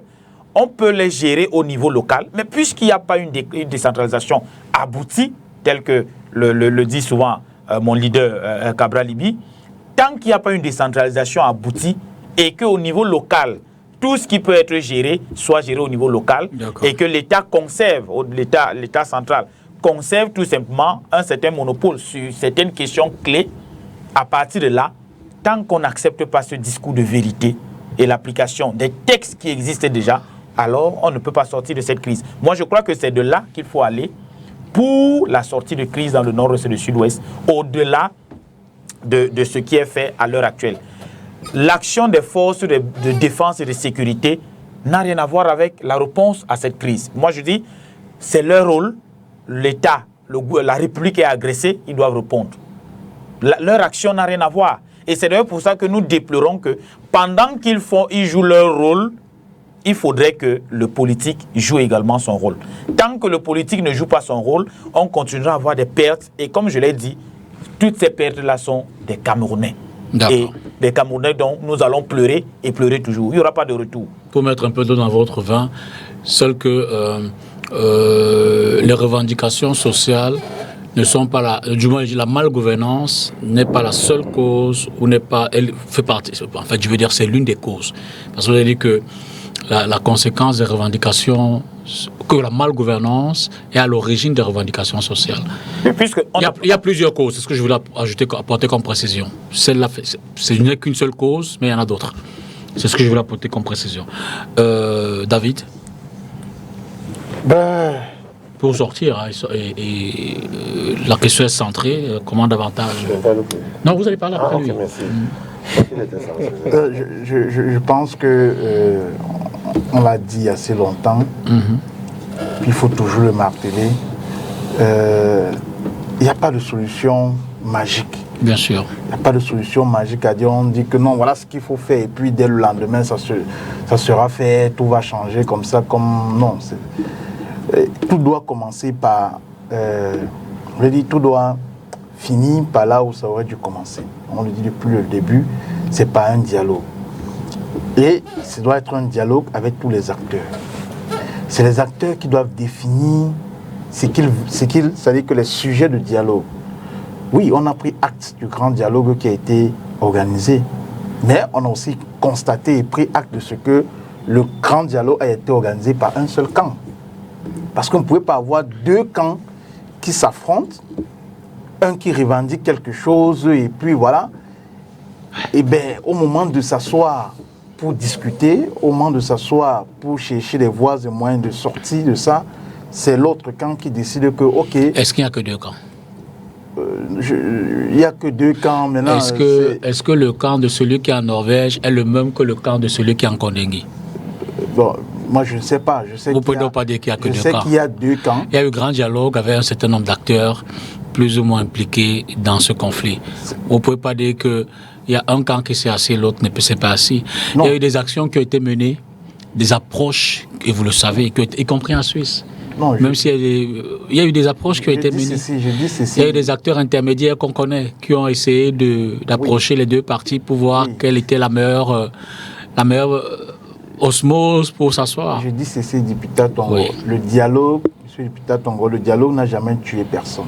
Regardez comment nous sommes en train de dialoguer ici. Oui, il y a des gens qui sont pour, il y a d'autres qui sont contre. On a réussi à trouver le consensus sur certains points. D'accord. Et c'est comme ça. C'est-à-dire que, et vous voyez que le grand dialogue, si vous demandez, les leaders séparatistes, comme on les appelle, lequel parmi eux avait inscrit à l'ordre du jour un point? Vous êtes d'accord qu'il y a eu des actions, il y a eu des tentatives, il y a eu des actions d'approche, de médiation, y compris par l'État suisse, entre les parties impliquées? Êtes-vous d'accord? Mais ça, je peux répondre à deux volets parce que ouvertement et officiellement, vous savez très bien que notre gouvernement n'a pas toujours été... Y a-t-il possibilité d'avoir... n'a pas toujours été sur cette posture. Y a-t-il possibilité d'avoir... cette médiation? Y a-t-il possibilité d'avoir des approches sans qu'elles ne soient officielles ou ouvertes? Non, il y a le truc, c'est que je vous entre, il y a les approches. Voilà. Qu'elles soient officielles ou non officielles, il y a des approches. D'accord. Maintenant, on ne doit pas les refuser. Vous voyez qu'à un moment donné, le gouvernement du Cameroun avait refusé justement qu'il y a eu une médiation suisse qui s'est mise en branle. Je ne veux même pas parler là. Avant même cela, vous avez vu qu'il y a des leaders politiques, pas seulement du parti au pouvoir, mais même certains partis politiques qui sont alliés au pouvoir, qui estimaient justement qu'il ne doit même pas avoir de dialogue, de dialogue autour de cette crise. D'autres qui estimaient que non, il n'y avait rien d'ailleurs au nord-ouest et au sud-ouest. Ce qui se passait là-bas, c'était rien. Du jour au lendemain, ça va finir. Et après, voilà, quand le grand dialogue est venu, ça les a pris à contre-pied, les discours ont changé. Donc, c'est pour dire que le grand dialogue, on a pris acte de ce qu'il a été organisé et on a aussi pris acte de ce que il a été préparé de bout en bout par un camp. Non. David Joël. Je vous ai posé une question. Dites-moi quel point à l'ordre du jour est-ce que, par exemple, ceux qui demandent la sécession, est-ce qu'on a inscrit à l'ordre du jour les débats sur la sécession? On ne peut pas. Mais pourquoi on ne peut pas? David. Est-ce que inscrire à l'ordre du jour veut dire qu'on va le leur donner? Bon, revenons au départ. Est-ce que inscrire à l'ordre du jour veut dire qu'on va vous le donner? David, une seconde. Moi, je ne veux pas que David, une seconde. Vous êtes d'accord? Moi, personnellement, je ne veux David. pas que le Cameroun se divise. Ouais, quand je dis une seconde, vraiment, vous me fatiguez. Quand je dis une seconde, donnez-moi une seconde. Vous êtes d'accord que la crise a commencé par des revendications des enseignants et des avocats? Oui. Est-ce que ça a besoin que les acteurs séparatistes interviennent? Qui ont été violentés. Est-ce que ça... Faut pas refuser de le dire. Est-ce que ça a besoin... David, répondez à ma question. Oui. Est-ce que résoudre le problème des avocats et des enseignants, je peux encore citer maître, comment il s'appelle, Agbobala, qui n'a rien à voir avec le séparatisme, Oui. qui est au grand dialogue national. Vous savez ce que David, tout ce qu'on a mis attends, sur son dos. avant de savoir, Vous savez tout ce qu'on a mis sur son dos. avant de savoir, Vous savez tout ce qu'on a mis David, sur son dos. avant de savoir, Il a été accusé d'ambazonier, vous le savez. David, Pourquoi il les en veut refuser David, si la question n'est pas là, est-ce qu'on est d'accord que Agbobala On l'exclut de l'université. Est-ce qu'on est d'accord que Agbobala n'est pas un séparatiste? Mais il n'est pas un séparatiste. Est-ce qu'il est au grand dialogue national? Il a été au grand dialogue national. Est-ce qu'on est d'accord que les revendications des enseignants, des avocats ont quand même eu une écoute? Donc on ne peut pas dire que toutes les parties, on ne peut pas dire qu'il n'y avait que 2 partis au grand dialogue national. Mais je suis en train de vous dire... Le fait que certains séparatistes n'aient pas répondu ne donne pas non plus l'impression qu'on n'a pas pris en compte. J'ai parlé de la préparation, monsieur le député. Oui, que même dans la préparation. Je n'étais pas. Je n'ai pas parlé des participants. Oui, puisque nous tous on sait que même les participants, on a pris, certains ont accepté de venir, d'autres ont refusé parce que justement, ayant estimé que le processus n'a pas été tel qu'il le souhaitait. Même dans la préparation. Non, mais je vous ai demandé dans l'ordre du jour. Ceux qui ne sont pas venus sont ceux qui ont dit si on ne met pas la question du séparatisme sur la table, on ne vient pas. Et il y a d'autres qui ont dit si on ne met pas la question de la forme de l'État sur la table, on ne vient pas. Non, même pas la forme de l'État. C'était sur le séparatisme. Non, il y avait un camp qui demandait à ce qu'on ait également au sujet de discussion la forme de l'État. Pour que tout ne soit pas resté à imposer que la décentralisation. D'accord. Il y a justement un camp qui est un camp pour le fédéralisme. Il y a les anglophones qui sont prononcés ouvertement pour le fédéralisme. D'accord. Et ils ont demandé que le sujet sur la forme de l'État soit mis à l'ordre du jour, ce qui a été refusé. C'est pour ça que je vous dis qu'au niveau de la préparation de ce moment de discussion, et puis, il y a eu des petits couacs qui ont contribué à davantage radicaliser certaines personnes. Vous nous faites même revenir en arrière. La question tout à l'heure, c'était comment faire pour avoir encore plus accalmie, quête de la paix. Et c'est là où nous y allons. Je disais justement qu'il faudrait que ce que nous avons appelé grand dialogue national, qu'on le revisite pour justement revenir à la discussion de manière sincère et vraie. Il ne faut pas non plus donner l'impression que le grand dialogue national n'a pas porté de fruits, non? Bon, vous voyez très bien que quand on essaye d'évaluer, il y a beaucoup de choses qui étaient prévues. La question, par exemple, de la décentralisation aboutie dont on parle, elle est où Il aujourd'hui? y a un ensemble d'institutions qui ont été créées Non, spécifiquement. Il y a eu des revendications spécifiques à ces régions. La décentralisation, ce n'est pas seulement les institutions. Oui, d'accord, mais non, parce que le sentiment, David... vous dit que les 15% qu'on leur a promis, ils n'ont pas encore ça. Ce ne sont pas que les maires du nord et du sud-ouest. Non, mais j'ai parlé de nord. Donc vous voyez que nous faites une forme de confusion globale. Non, ce n'est pas une confusion. C'est pour vous dire que ce qu'on revendique au nord-ouest et au sud-ouest est également, il y en a certains de ces éléments qu'on retrouve dans les autres régions. Et donc, il y a une réponse globale. D'accord. Par exemple, justement, sur la question de la décentralisation, je vous ai parlé justement des 15% qui devraient être reversés au niveau des... Où en sommes-nous? Voilà Charles Élise, qui est conseiller municipal, conseiller, qui vous faites la passe à Charles Élise qui va... dire justement qu'est-ce qu'il en est. Qui va conclure ce volet. Qu'on a encore beaucoup de goulot d'étranglement sur la question de la décentralisation qui ne permet pas justement aux collectivités territoriales décentralisées de se prendre en charge et de je peux comprendre effectivement le développement local qu'il faut et donc que les uns et les autres ont demandé. C'était l'une des choses demandées. On peut aussi quand même dire qu'il y a un ensemble d'éléments qui ont été mis en place après le grand dialogue national. Non, personne n'a dit que rien n'a été mis. Parce que je suis obligé de vous le redire. Oui. Parce que vous ne le dites pas. Oui. Ou vous ne le dites pas assez. Mais moi, je n'ai pas dit ce qui est fait. Je dis ce qui n'est pas fait. Est-ce que ce serait améliorer les choses? Ce qui est fait est là, est visible. Et on constate que ce n'est pas en train de faire avancer. Donc, il faut dire ce qui n'est pas fait pour contribuer à faire avancer plus rapidement. D'accord, Charles Élise. Monsieur Dipita, vous savez, j'ai souvent l'habitude de dire que le bon sens devrait être la chose à bien partagée du monde. Je voudrais dire à mon frère Marquimba. Bachirou. Marquimba, je l'appelle mon frère Marquimba, que Bachirou c'est le prénom. Marquimba, que Boko Haram est parmi nous. C'est pas moi qui l'avais dit. C'est Kaba Yege Djibé, digne fils de l'extrême nord comme vous, qui a dit Boko Haram est parmi nous. Quand je dis ça, la transition, c'est pour dire que lorsque vous dites, en faisant le parallèle entre Boko Haram et la crise dans la région anglophone, que tous les Camerounais étaient contre Boko Haram, d'autres Camerounais étaient Boko Haram. Et c'est un enfant de là-bas qui le dit. Pour vous faire comprendre donc que même dans la crise anglophone, les ambassadeurs sont parmi nous. Et ils sont vêtus de tous les vêtements de permanence possibles, religieux, politiques, sociaux, appelons ça comme on veut, mais chacun profite de ce qu'on appelle l'économie de guerre.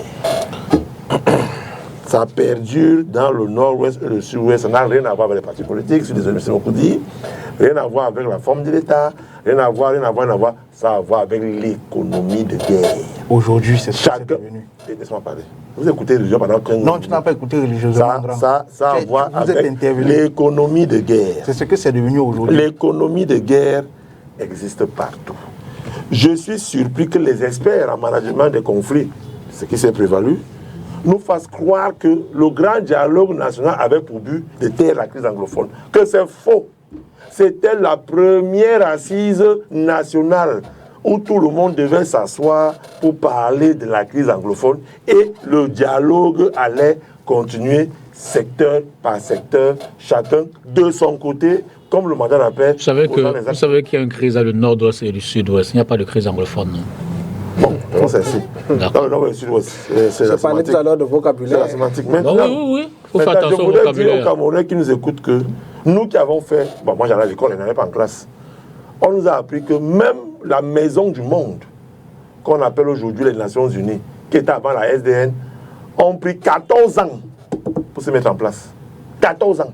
À travers 4 conférences. Yalta, Potsdam, Los Angeles et New York. Pour créer la Société des Nations. C'est un construit permanent après la Deuxième Guerre mondiale. C'est-à-dire les gens s'asseyaient tous les jours, se parlaient, ils s'insultaient, se parlaient. Non, Charles, laissez-moi vous couper. En tant qu'historien sur ce plateau, je ne peux pas vous autoriser à dire que la mise en place des Nations Unies ont pris 14 ans. C'est faux. Allez bien regarder des conférences que vous avez citées là. C'était une affaire pendant la guerre, pendant la Deuxième Guerre mondiale, jusqu'à la conférence San Francisco, effectivement, en juin, qui permet la naissance de l'ONU. Donc ce n'est pas une question de 14 ans. La Deuxième Guerre mondiale n'a pas fait 14 ans. Que vous connaissez voilà. Entre la SDN et les Nations Unies, il y a combien d'années? Ouais, Vous savez, La SDN, ce n'était pas les Nations Unies. C'est la même, c'est la continuité. Elle a été dissoute. La SDN a été dissoute, Charles. Qui remplace la SDN? Non, vous avez raté votre parole. Réorientez-vous et avancez, on vous écoute. Écoutez-moi pour me comprendre, non pour me répondre. Je dis, même la Maison mondiale aujourd'hui, qui devait être le toit de la paix, a pris du temps pour se mettre en place. Il a fallu que les gens se retrouvent. Aujourd'hui, on a l'Union européenne. Il y a d'abord eu la communauté du charbon et de l'acier. Il y a eu ceci, il y a eu cela, ça continue. Troisième chose, on me parle de la forme de l'État. On même la sécession. On dit le Cameroun en deux. Il n'y aura plus de problème. On dit laisse-moi terminer. Non, c'est une question rhétorique. On va même vers le régionalisme. Alors même vers le droit communautaire que vous avez prôné. Alors même vers la décentralisation. Alors même vers aux États-Unis, comment ils appellent ça? Le fédéralisme. Je vais donc vous citer les pays qui font le fédéralisme, qui ont les guerres chez eux. Le Ghana, avec le Togoland, malgré qu'ils aient une forme aboutie. Dans le fédéralisme, il y a une partie du Ghana qu'on appelle le Togoland qui veut son pays. Au Brésil, fédéralisme abouti, il y a une partie là-bas qui veut son pays. Le sachant pourquoi. Laissez-moi tenez pas les questions. Monsieur Andy, laissez-moi terminer. Andy Java, Andy, laissez-moi avancer. On vous relance. Allons en France. Le problème basque, le problème catalan, la Corse, allons en Espagne, allons en Algérie, allons en Égypte. Tous les pays du monde entier ont à un moment donné de leur vie et actuellement des velléités où vous avez des populations qui estiment qu'en ce moment-ci, on doit se prendre en charge. Dites que c'est la mauvaise gouvernance, dites qu'on les monte, dites ce que vous voulez, mais aujourd'hui on assiste à une guerre internationale qui a fait tout le monde, Ukraine, Russie, c'est ça ce problème. Dans les anciennes républiques souveraines socialistes. Et est-ce qu'ils refusent maintenant, pour dire quoi? Lorsque vous dites que le grand dialogue aujourd'hui, lorsqu'on a posé sur la table cette invitation, c'est même député qui vous a repris en disant que certains ont refusé de venir. Tout le monde a été invité à la table du parler. Tout le monde. Même ceux qui au départ étaient pour la sécession sont arrivés et ont écouté, ont parlé, ont posé leurs désirata. Certains ont profité de cette grande messe pour déposer les armes. D'autres ont dit, on vient. Cardinal Christian Toumi, on n'est pas plus critique que lui. On n'est pas plus critique qu'Éric Tindjé. Mais est-ce que c'est moi qui ai refusé la... C'est moi, ce n'est pas moi, c'est entre eux là-bas. C'est le maire de Limbé, le maire de Boya, entre eux. Pourquoi tu dis que c'est entre eux? Ce n'est pas moi. C'est entre eux. On ne parle pas de nom. Moi, ne me répondez pas, vous écoutez. Non, Charles Léon ne parle pas de nous. Je suis très fort à ce jeu-là. On ne parle pas de nous. Non, laissez-moi avancer. On parle de ceux qui je voulais vous faire comprendre qu'on n'exclut personne. On n'a exclu personne. Le président Biya séjourné 14 jours en Suisse pour demander à tous les enfants de la République de venir nous rencontrer sans avoir peur à l'hôtel pour qu'ils préparent le grand dialogue. 14 jours en Suisse. Certains sont venus, d'autres ont posé pour préalable que la conférence, c'est-à-dire le grand dialogue, se passe plutôt, non pas au Cameroun, mais en Inde, en France, en Norvège et tout. Quelle est cette histoire où on va aller parler de choses de notre pays ailleurs? Mais qu'est-ce que voilà. que vous invitez les gens à venir parler avec vous? Non, je suis en train de je ne me querelle pas avec vous. Nous sommes en conclusion. Je ne me querelle pas avec vous. Je ne donne pas de conclusion. Vous avez les comparaisons qui vous plaisent. Terminé, Charles. Il va rester 5 minutes pour. Maintenant, on va parler de la décentralisation. Vous avez raison de dire que je suis élu sur le plateau. Laissons-vous parler de la décentralisation. En tant qu'élu, vous ne l'êtes pas. 1996, 2016, 20 ans. C'est le temps que ça a pris. Les gars, nous sommes plus dans le débat. C'est la conclusion. Un élu n'est pas un expert de la décentralisation, je suis désolé. Un membre du n'est pas un expert des affaires internationales de guerre. Il peut en avoir compétence. Il peut en avoir compétence sur la décentralisation. Bien sûr. Ah ben, merci beaucoup. Donc, il est temps de dire que, vous voyez... Non, pas 5 minutes, mais je veux dire que le Ghana est un État unitaire. Hein. Décentralisé, oui, mais qui a une fois un représentant politique avec les... Voilà. Donc, vous avez 30 secondes. Je veux faire comprendre que lorsque vous parlez du grand dialogue qui n'a rien abouti, le grand dialogue avait pour but de traiter les problèmes des régions anglophones et même de l'extrême nord. Lorsque les enfants ressortissants de ces régions ont demandé, on analyse une assise en fonction de ce qui a été demandé, ce qui a été donné. Est-ce que ce qu'ils ont demandé a été donné, oui ou non? Tout a été donné. Tout, c'est-à-dire, ce n'est pas moi, Zang, ce n'est pas vous, ni vous, nous avons le Grand Nord, moi du Sud, qui avons demandé. C'est eux là-bas qui ont dit, donnez ça, ça, ça, ça, ça, ça. La preuve, c'est que le nouveau code général de la collectivité vient du grand dialogue. C'est eux qui l'ont demandé. L'une des choses, c'est que pour amener une accalmie dans l'atmosphère politique sociale du pays, il fallait libérer certains prisonniers. Vous oubliez que c'est lors du dialogue national que le feu Bombonjo avait demandé à Paul Biya de se retirer. Ça n'a pas aussi été. Il y avait aujourd'hui, il y avait à ce moment-là une certaine tension. On a demandé à ce qu'on libère certains. C'était un avis qui avait été partagé, non? Publiquement. Je n'ai pas nié. Laisse-moi de parler. Vous ne pouvez pas m'embrouiller. Puisque vous dites que toutes les résolutions ont été appliquées, je vous en cite donc. Je vais finir par là. Est-ce que c'était une résolution du grand dialogue? C'est le français. C'est vrai qu'ils sont.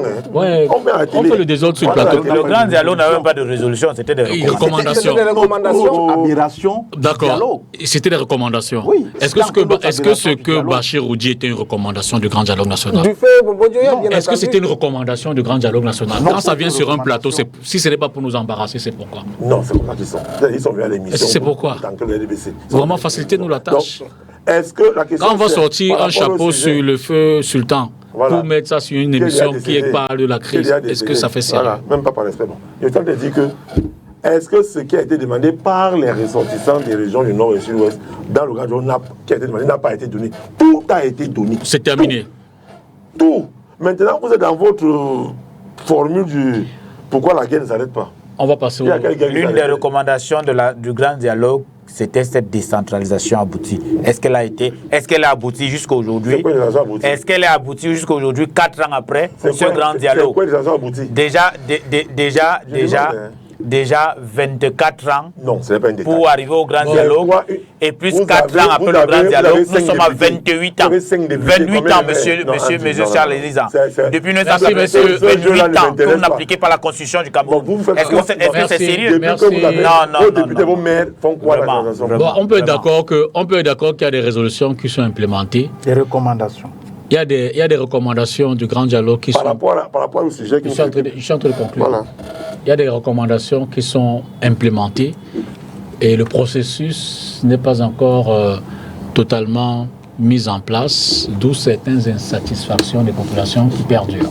On va passer au deuxième titre de ce soir pour terminer cette émission. Transition.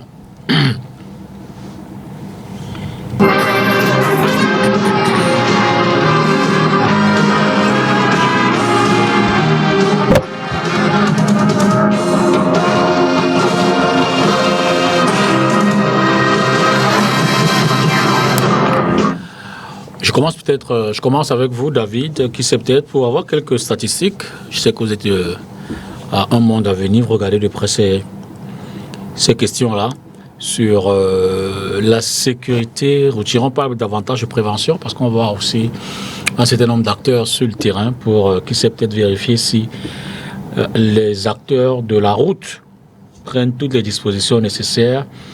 Pas plus tard qu'hier et avant-hier, il y a encore eu des morts sur nos routes et des accidents aussi. Est-ce qu'on peut néanmoins apprécier ou dire un mot sur les mesures qui sont prises pour que moins de morts et moins d'accidents sur nos routes? David Joël. Disons sur les statistiques, c'est vrai, je travaille beaucoup avec les statistiques, mais pour aujourd'hui, malheureusement, je n'ai pas pour le sujet précis en apporter, mais peut-être la prochaine fois. Mais ce qu'il faut relever, c'est que la situation de nos routes reste encore elle est très inquiétante.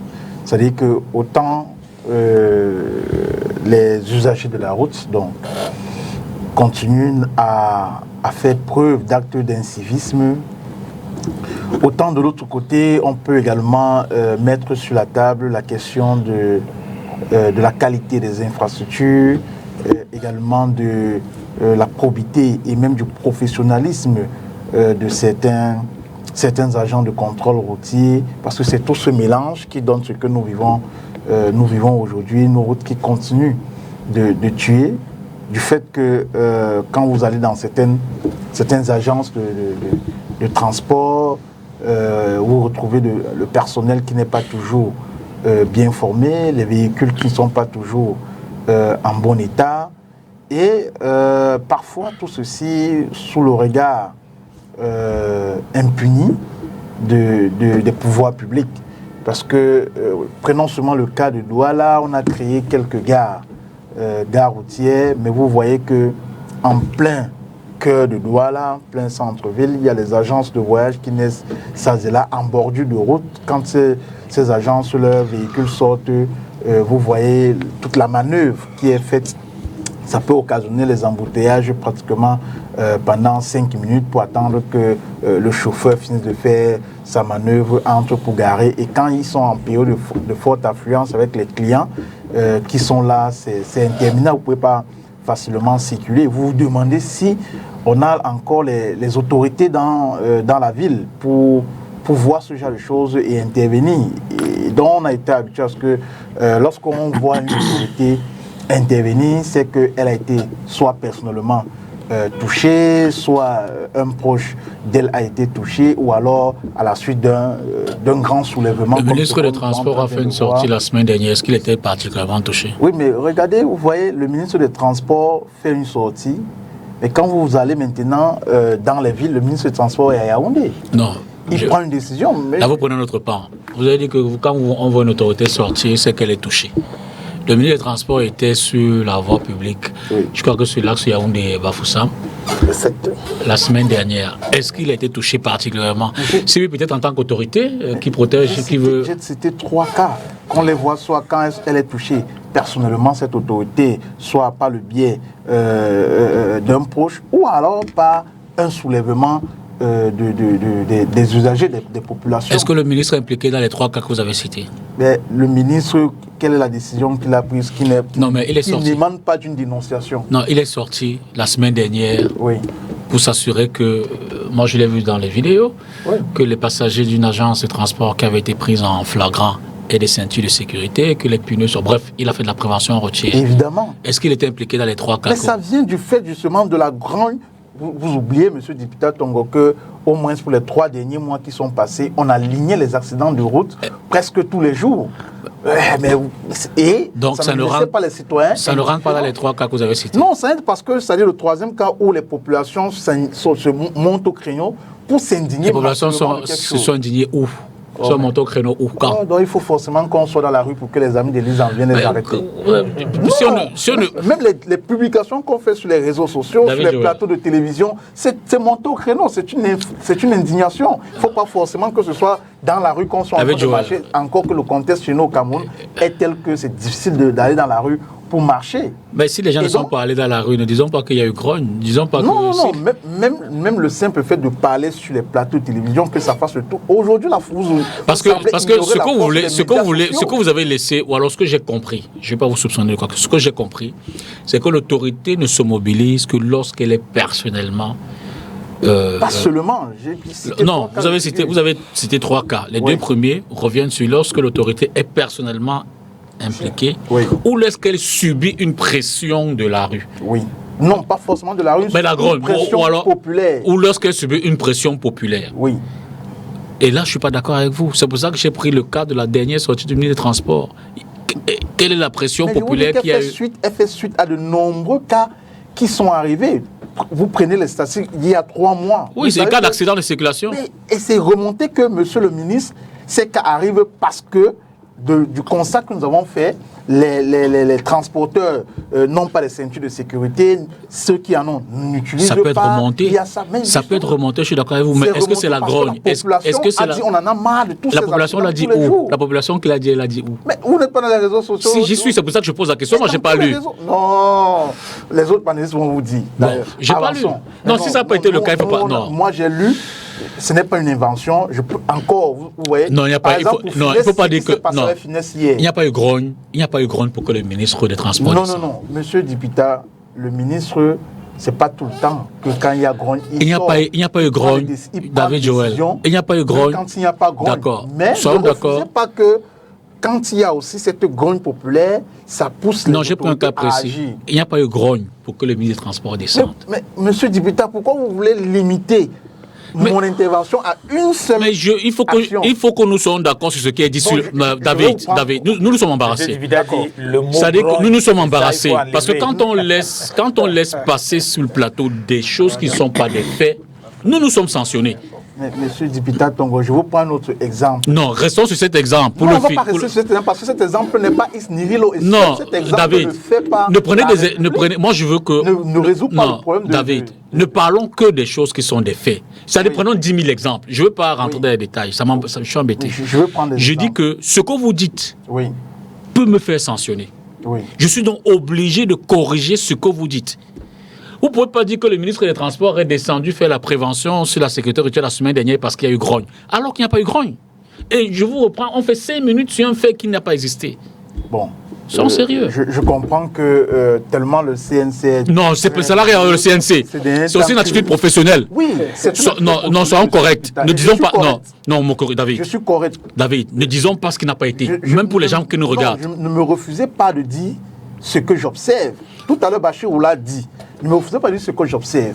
Je n'ai pas dit que pour un cas précis, voici ce qui s'est passé. Il peut arriver que pour ce cas, le ministre est sorti peut-être parce que Donc, on il n'a est pas été d'accord. concerné par cette Donc, loi. Mais on- vous n'avez pas dit que ça veut dire que tout Non, le temps qu'il c'est sort, pour ça que j'ai il réagi. n'est pas concerné. J'ai demandé... C'est pour ça que j'ai Ça réagi. peut être une exception. Non, d'accord. C'est pour ça que j'ai réagi. Si c'est l'exception, allons, passons. Tout simplement. C'est pourquoi je tente de dire que ce n'est pas généralisé. Et même au-delà, j'ai pas souvenance qu'une autorité soit sortie parce qu'il y a eu grogne après les accidents de circulation. Je veux dire que peut-être les autorités ne sautent pas systématiquement toujours. Mais je me souviens pas qu'il y a eu 5 morts, 10 morts et les populations se sont soulevées, ce qui a suscité la descente sur les accidents de la circulation. Je vois pas souvent des mobilisations aussi intenses sur les accidents de circulation. Moi, je n'en ai pas souvenance dans tous les cas. Monsieur Dipita Tongo, vous voyez le carrefour Saint-Michel, Oui. à la montée Saint-Michel. Entrée Axelor. Tout à fait. Exact. Vous voyez l'état de ce carrefour. Oui. Et je sais que le grand Félix prend cette route tous les jours parce que ça part aussi vers son quartier. Mhm. Je puis vous rassurer que les populations de là-bas en parlent au quotidien. D'accord. Mais jusqu'à présent, aucune action concrète, à ma connaissance, n'a encore été prise pour résoudre ce problème. Non, attention. Mais Attention. justement, c'est ça que je veux. Non, attends, c'est non, là non. que je veux en arriver. Oh, David Joël, N'attendons pas qu'il y ait une situation David Joël. déplorable pour qu'on David agisse. Joël, David Joël. Actuellement, Attends une seconde. Oui. David Joël. Je ne vois pas le David Joël, j'ai envie de vous demander. demander pourquoi l'exemple de ce carrefour. Parce que, Je pourrais prendre un autre. non, pourquoi ces exemples vous prenez qui n'ont rien à voir avec ce que vous voulez laisser entendre? On fait 5 minutes, une question simple.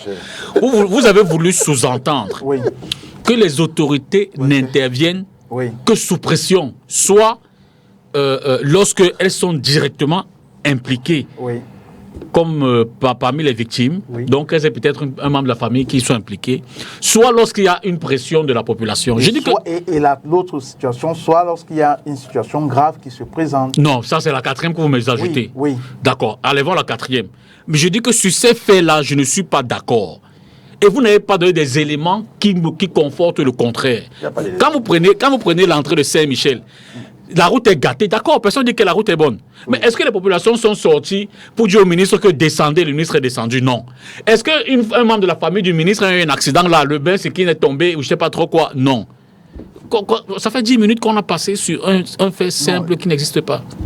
J'ai pris cet exemple comme d'autres que j'en ai pour vous illustrer le fait contraire de ce d'accord. que jusqu'à présent, vous voyez qu'aucune autorité ne s'est encore levée. Non. Et on va attendre... Non. Pour Saint-Michel, Oui. je suis grand conseil de M. Ben Dibala. Oui. Il peut lui prendre une minute pour répondre. Oui. Ou bien après. Non, il faut répondre parce que tout à l'heure, tu as semblé ignorer qu'il y avait quelque chose là-bas. Non. Tu as dit, il n'y a rien là-bas. Maintenant, tu veux y répondre. Non, c'est pas D'accord. bon, mon Ok, côté, tu vas c'est pas bon. répondre Ne fais tout à pas ça l'heure. avec moi. Non, tu vas répondre tout à l'heure. Monsieur le député, vous avez demandé qu'on soit sérieux. Oui, Monsieur, s'il te plaît. Charles Une seconde. J'ai demandé, comme il a demandé, le lien entre les gens qui meurent dans la circulation avec le carrefour Saint-Michel. Je n'ai pas dit qu'il n'y a rien là-bas. Grand conseiller. Mais ce n'est pas ça ta question. Possible. Non, mais c'est moi qui avais encore la parole. non, j'ai retiré. En fait, il avait terminé pour moi. Charles, il donne la parole. Charles, allez-y. Charles, il a la Je peux parole. répondre pour le Saint-Michel. En une seconde. Oui. Le carrefour Saint-Michel, grand conseiller de mon État, je parle avec autorité. Le carrefour Saint-Michel fait partie des routes qui doivent être rénovées dans le projet d'amélioration des routes de la ville de Douala. J'ai compris, ce n'était pas le débat. C'est Tout bon. simplement. Bachir, vous avez la parole. Quand les travaux seront lancés très bientôt. Monsieur Dibita. Si tu vas du côté de Chevreuil, quand tu quittes ça fait pas partie du débat. Tout simplement. Allez-y, Bachirou. Monsieur Dibita, vous savez, lorsque nous parlons des accidents de la circulation, nous sommes souvent très gênés parce que nous sommes appelés à, c'est-à-dire, dire des vérités qui nous concernent. C'est un problème qui est beaucoup plus, c'est-à-dire qui concerne beaucoup plus les citoyens camerounais. Comme l'a dit tout à l'heure M. Moukodissi, le gouvernement ou alors l'État a sa part de responsabilité concernant les routes qui sont mauvaises. Mais moi, je vais mettre un accent beaucoup plus sur les citoyens camerounais. L'incivisme criard caractérisé que nous observons dehors est l'une des causes majeures des accidents que nous rencontrons. Nous sommes tous ici des usagers de la route. Nous entrons dans les véhicules de ces agences de voyage et nous savons très bien ce qui se passe dans ces bus. Est-ce qu'il faille que peut-être l'État mette derrière chaque bus un gendarme ou un policier pour se rassurer que la norme est respectée? Nous devons savoir que... Sans te couper si on ne le corrompt pas. Alors, nous devons savoir que c'est d'abord pour notre bien que nous devons bien nous comporter.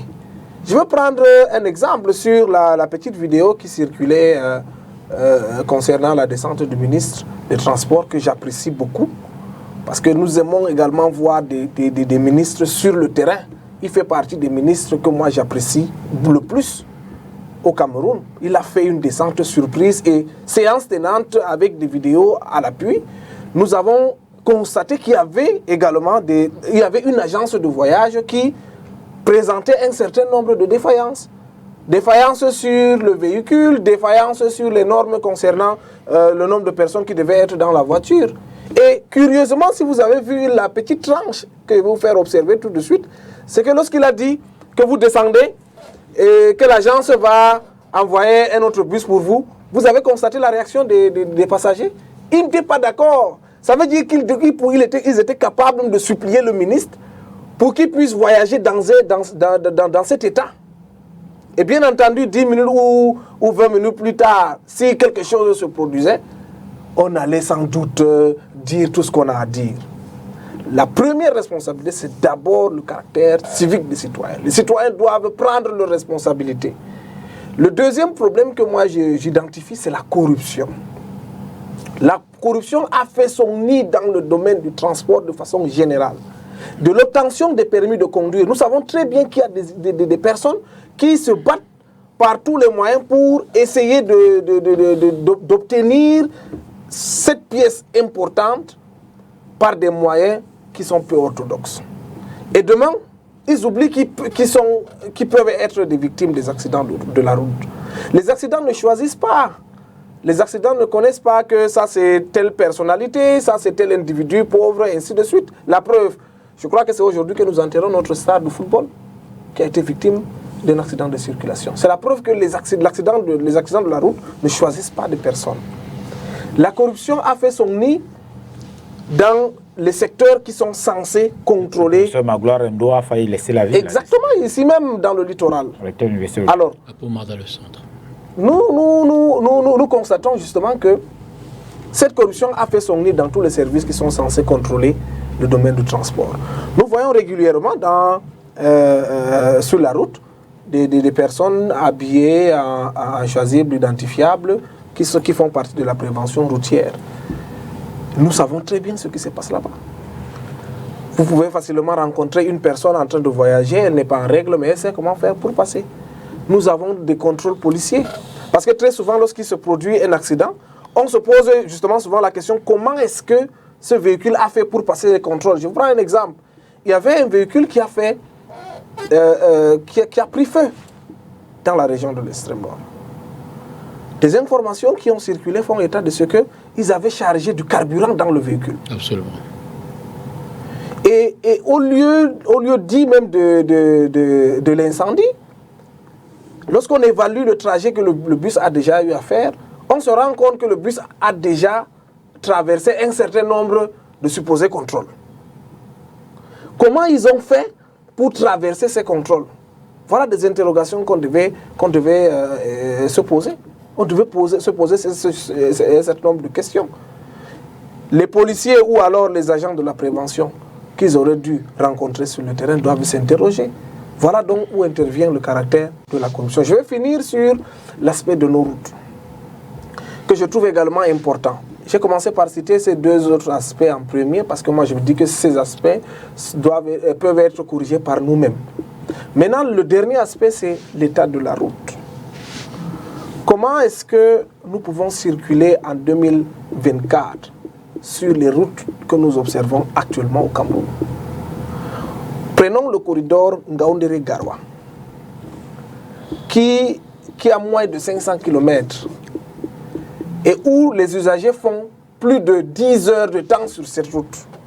Prenons dans le Mungo, Douala-Konsamba, il y avait un grand trou où une voiture pouvait se perdre au niveau de Souza. Je crois que vos reporters sont allés filmer. Vous ne pouvez pas imaginer le calvaire que vivent les usagers de la route de ce côté. L'État donc doit se pencher sur ce secteur pour que les routes ressemblent effectivement à ces routes. Moi j'avais dit une fois, c'est-à-dire en chemin, dit à un usager, j'étais en train de conduire, qui me demandait de respecter le code de la route. Je lui ai dit que le code de la route se respecte sur la route. Je ne vois pas de route. Et c'est ce que nous rencontrons sur le terrain.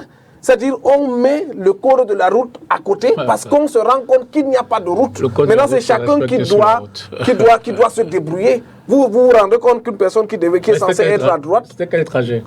Le trajet dont je vous parle, de Douala à Konsamba. Est-ce qu'il n'y a pas la route? Est-ce que c'est de la route qu'il s'agit là-bas, M. Dibita? Nous savons très bien qu'il n'y a pas de route là-bas. Quelqu'un qui est censé être à droite se retrouve à gauche. Donc juste sur le parce trajet qu'il de est la impossible. il ne faut pas qu'on respecte le code de la route. Je n'ai pas dit qu'il ne faut pas qu'on respecte. C'est difficile. C'est la matérialisation n'existe pas. Oui, mais même sur une route fragilisée en mauvais état, je veux dire que... Lorsque vous êtes censé vous retrouver à droite, Il veut parler de la et que c'est matérialisation. impossible de rester à droite, Non, vous vous retrouvez à si gauche. vous avez, non, Il faut que la route soit Si matérialisée. vous avez une voiture qui vient en Au face... niveau de Beaumono, vous devez faire à chaque fois gauche, D'accord. droite, gauche, droite, gauche. Est-ce que le code de la route le prescrit donc? D'accord, le code de la route le prescrit.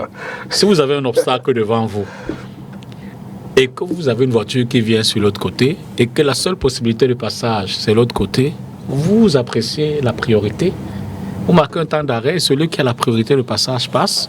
Et vous, une fois que c'est dégagé, vous continuez. Sauf que justement, la difficulté qui se pose sur cet axe, c'est que c'est un axe important. Vous êtes Attention, sans sommes d'accord. Hein. Je ne dis pas que l'acte n'est pas en mauvais état. Je ne dis pas que c'est bien que la route n'est pas en mauvais état là-bas. Je ne dis pas que c'est bien que la route soit en bon état. Mais je veux dire que même dans un état dégradé, il faut adapter la conduite. Je pense que c'est ce qui est recommandé aussi. Si vous faites 120 à l'heure, vous savez que la route Douala-Konsamba a des nids de poules et que vous y allez à 110 à l'heure, il est clair que les dégâts seront importants. Je vous laisse terminer. Je suis tout à fait d'accord avec vous, M. Dipita, mais je vous faisais juste observer que cette adaptation dont vous faites appel est très difficile sur cet axe, en ce sens que vous allez vous rendre compte que lorsque vous êtes en train de vous adapter, peut-être 10 ou 15 autres personnes sont en train de faire la même chose. Et ça devient presque impossible. La solution la plus idoine en face d'une situation pareille, c'est la prise en charge par l'État de la construction des axes importants. Vous avez vu récemment des images qui ont été partagées de la nationale numéro 1 sur l'axe Mora-Kousseri. Qui peut me dire comment est-ce qu'on peut appliquer le code de la route sur cet axe? C'est pratiquement impossible parce que la route n'existe pas. J'ai causé avec une personne qui se rendait à Kousseri qui m'a fait savoir que les véhicules avaient refusé catégoriquement de prendre ce chemin et étaient obligés de prendre la moto pour pouvoir se déplacer. Sur cet axe ô combien dangereux. D'accord, Samuel Yves. Je dis souvent que, vous savez, le ministre Ngalé, moi j'ai parlé hier cela 2 ans ou 1 an sur un plateau d'une télévision concurrente, que j'avais comme impression qu'il a été sacrifié. Parce qu'il faut être un sacrifié du gouvernement pour travailler sur le département du transport à l'heure actuelle. Comme il est dit, un département où vous avez les morts au quotidien. Je vous assure, la route tue au Cameroun. Comment pouvez-vous dire que le ministre Ngale a été sacrifié? Non, c'est-à-dire que c'est un sacrifié. Lorsqu'on regarde... Vous ne me facilitez pas la tâche. Non, je vous assure, c'est de la peine quand je le vois. Je vois comment ce monsieur, il est d'ailleurs, peut-être parce qu'on n'avait pas encore vu un ministre qui est autant sur le terrain. Non. Qu'on voit que c'est un sacrifié. La responsabilité du ministre, justement, c'est la prévention, la régulation et tout ce qui concerne le transport. Ne disons pas qu'il est sacrifié. Mais ça commence à devenir difficile parce que quand vous n'avez pas à votre disposition. Quand vous dites qu'il était sacrifié, les conditions, c'est-à-dire que de réguler cette affaire. Quand vous dites qu'il était sacrifié, la question qui vient, c'est qui l'a sacrifié? Et vous voyez que vous nous mettez sur un chemin très étroit. Hein? Je vous comprends, Vita. Non, ne me comprenez pas. Le ministre Ngale n'a pas été sacrifié. Je vous comprends. Il a été nommé ministre des Transports pour faire le travail qu'il est en train de faire face à un certain nombre un certain nombre de contraintes, parmi lesquelles les civiques. Même dans notre équipe de football, il y en a qui sont souvent considérés comme des sacrifiés. Parmi lesquels. Parce qu'ils sont appelés à donner plus que les autres. Parmi lesquels les difficultés, les inciviques, l'état des routes, et ainsi de suite, et ainsi de suite. Personne ne l'a sacrifié. Il n'a pas été sacrifié. Il faut que ces corrections continuent. Il y a un nombre de morts au Cameroun par les accidents de la route qui dépasse même le nombre que le ministère de la Santé peut déclarer sur les cas de pathologie qu'on trouve dans nos hôpitaux. Ça veut dire que par rapport au nombre de morts, lorsqu'on cite les 3 choses qui tuent le plus au Cameroun, c'est-à-dire on va retrouver les accidents de la circulation. Et vous comprenez donc que, moi je parle de ça, pourquoi vous allez trouver tout à l'heure la relation. Parce que lorsqu'on parle des difficultés qu'on a sur la question de la sécurité routière, ça commence d'abord par le matériel qu'on utilise. Le matériel n'est pas adapté. Vous avez les véhicules aujourd'hui qui circulent au Cameroun, qui en réalité, lorsque vous les voyez, et on vous dit que ça a tous ces documents jusqu'au niveau de la visite technique, ainsi de suite. Mais vous pleurez, vous allez pleurer, monsieur Dipita. Vous êtes au Cameroun, vous voyez tout ça. Vous voyez tout ça. Mais et pourquoi est-ce qu'on ne peut donc pas faciliter au niveau de la douane l'importation? Je sais que la douane fait des recettes pour aider le budget de l'État. Mais s'il faut faire des recettes pour que la contrepartie, ce soit des morts sur nos routes, mais il faut essayer d'équilibrer. Il faut essayer d'équilibrer. Un véhicule que vous allez prendre en Allemagne, disons, à 2,5 millions, pour l'avoir au Cameroun, je vous assure, vous n'aurez pas le coût de revient à moins de 9 millions de francs. Pourquoi? Non, que 5 minutes. À cause de la douane. Donc il faudrait on peut quand même inciter. Ça peut être une politique d'incitation, c'est-à-dire qu'à la rénovation du parc automobile au niveau du Cameroun. Ça veut dire que essayer quand même de baisser ces tarifs de douanières-là pour que les gens essayent de... Le taximan... Ils ne sont pas encore allés loin, mais je crois savoir quand même que les véhicules neufs sont moins taxés que les véhicules à l'importation, bien sûr. Les Camerounais qui ont des véhicules, monsieur Charles Elixan qui a un véhicule, je crois que ce n'est pas... bon, disons, peut-être qu'il n'en a pas. Mais j'en avais vu à une certaine époque. Vous n'allez pas m'enlever ça, grand frère.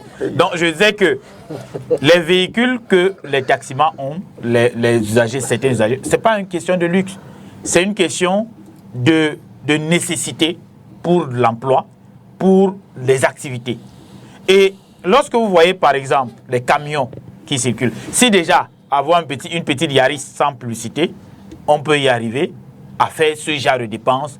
Imaginez donc pour quelqu'un qui doit faire entrer un tracteur. Vous voyez, c'est-à-dire que c'est coûteux en termes de camions. C'est coûteux.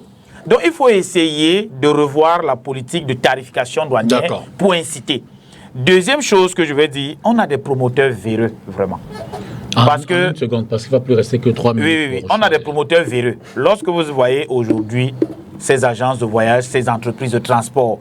Comme on a vu le cas avec des camions grumiers qui nous ont encore une fois de plus fait tous ces trucs-là, ces démons avec le bus de Phoenix et autres, avec tous les autres usagers. Vous allez vous rendre compte que les chauffeurs sont mal payés, disons-le. Être chauffeur au Cameroun, j'en croise beaucoup puisque je fais dans la logistique. Je dis être chauffeur au Cameroun, c'est une véritable... Je ne veux pas utiliser l'expression, mais c'est difficile. D'accord. C'est difficile. Donc il faudrait que les promoteurs soient un peu plus conséquents. Mais comme tous, au niveau du Cameroun, on se retrouve dans une même association. Merci et Samuel. Des rapports, alors deux chiffres. Deux chiffres au 15 juillet 2024. Si on prend les statistiques données à la conférence, de la conférence des gouverneurs, on a eu 3 accidents de la circulation, 3000 cas d'accidents de la circulation, 256 décès et 254 blessés. Alors sur les frais de douane, les droits de douane pour des véhicules, les véhicules de moins de 15 ans payent 91% des valeurs fortes plus le fret, et les véhicules de plus de 15 ans payent 107% de ces valeurs-là. Donc, je crois que il y a des mesures qui sont prises, mais peut-être qu'elles ne sont pas abouties. Charles, en 2 minutes pour qu'on termine. Bon, 2 minutes. Encore que quand on parle des tracteurs, qui est un matériel agricole, ils sont exonérés des... Absolument. Non, lorsque je parle de tracteurs, ce sont les Samuel. Pour les camions, je ne parle pas des matériels. Vous avez donné un chiffre tout à l'heure. On est parti de 16 000 accidents à 1200 décès. Dans les 16 000 accidents. Non, là c'était au 15 juillet, c'est-à-dire que... Je parle de ce qui s'est passé avant. 15 juillet 2024. Tout à fait. Les chiffres que j'ai donnés, c'est entre le 1er janvier 2024 je parle et le 15 juillet. qu'il y avait bien avant. D'accord. Bien avant, c'est-à-dire ça a quand même diminué. D'accord. Le travail qui est fait par le ministre des Transports aujourd'hui est un travail colossal. Et je pense que nous tous, nous devons l'accompagner. Le 7 août, national numéro 4, dans la route de Yaoundé-Bafoussam, au niveau des Bebda, en 1 heure de contrôle inopiné du ministre Ngalé, 290 infractions en 1 heure. 290 infractions en 1 heure. Le ministre Ngalé a constaté. Non-port de ceintures de sécurité, les pneus finis, les agents eux-mêmes qui n'ont pas de ceinture, les véhicules surchargés, tout ça là faisait en sorte que le ministre, décision qu'il prend, c'est n'a pas vu la corruption dedans. C'est de suspendre l'agence. Est-ce que vous savez que lorsque le ministre Ngalé prend sur lui la décision de suspendre une agence de voyage qui a été reconnue coupable après une enquête administrative et technique par service et même policière, certaines personnes lui mettent une pression, on fait prévaloir l'économie en disant que non, l'agence la dessert, ceci, on emploie les Camerounais et tout. C'est un travail que j'estime que nous tous devons mener au niveau de la sécurité routière et comprendre que cette affaire est une affaire de tous. Monsieur Bachir, au niveau du permis de conduire, aujourd'hui, depuis que Ngalé est ministre, c'est très, très, très, très difficile. Rien n'est impossible sur terre. Et pour les Camerounais, c'est très, très difficile aujourd'hui d'avoir un permis de conduire douteux ou falsifié. C'est très difficile. Avec la réforme du permis de conduire, qui est la meilleure élément. Et pour terminer, je dirais 74% au niveau des accidents. Facteur humain. Facteur humain. Et là, je suis d'accord avec Dipita pour dire que l'état de la route devrait me pousser à adapter ma conduite. Mais il y a quelque chose de bizarre. Pourquoi quand la route est bonne, bien, belle, on a l'impression de plus appuyer sur le champignon. Et il y a plus d'accidents qu'une route qui est en piteux état. Il y a un problème. Pour justifier qu'on gagnera à avoir des routes en piteux état. Il y a un problème au niveau. Non, nos routes ne sont pas bonnes. On n'a plus de temps. Il est 23h. Dans les exemples. C'est pas sérieux. Donc, il parlait d'un international qui est resté. La route la plus meurtrière en France, c'est la A360. Celle qui dessert Bordeaux à Madrid, autoroute à 4 voies. Merci Charles. Les routes les plus meurtrières sont... Merci. Donc, pour terminer, je voudrais dire que merci à vous, messieurs. Le facteur humain est l'élément à travailler. Et là, je suis d'accord. Et là, je soutiens fermement M. le ministre des Transports qui continue à faire ce travail. Encore qu'il y ait une confusion qu'on amène les gens à faire. Ce n'est pas le ministre des Transports qui construit les routes au Cameroun. Il faut arrêter cette confusion. Merci Samuel, Yves, David, Joël, Bachiro, Mamadou. qui commande Charles, Elie, vraiment la corruption qui est Zan, en route. merci à vous à la maison d'avoir regardé cette autre édition de Cartes sur table. Bonsoir C'est toi qui donnes et à l'argent. mardi prochain. Je suis d'accord. Si tu as tout tes papiers,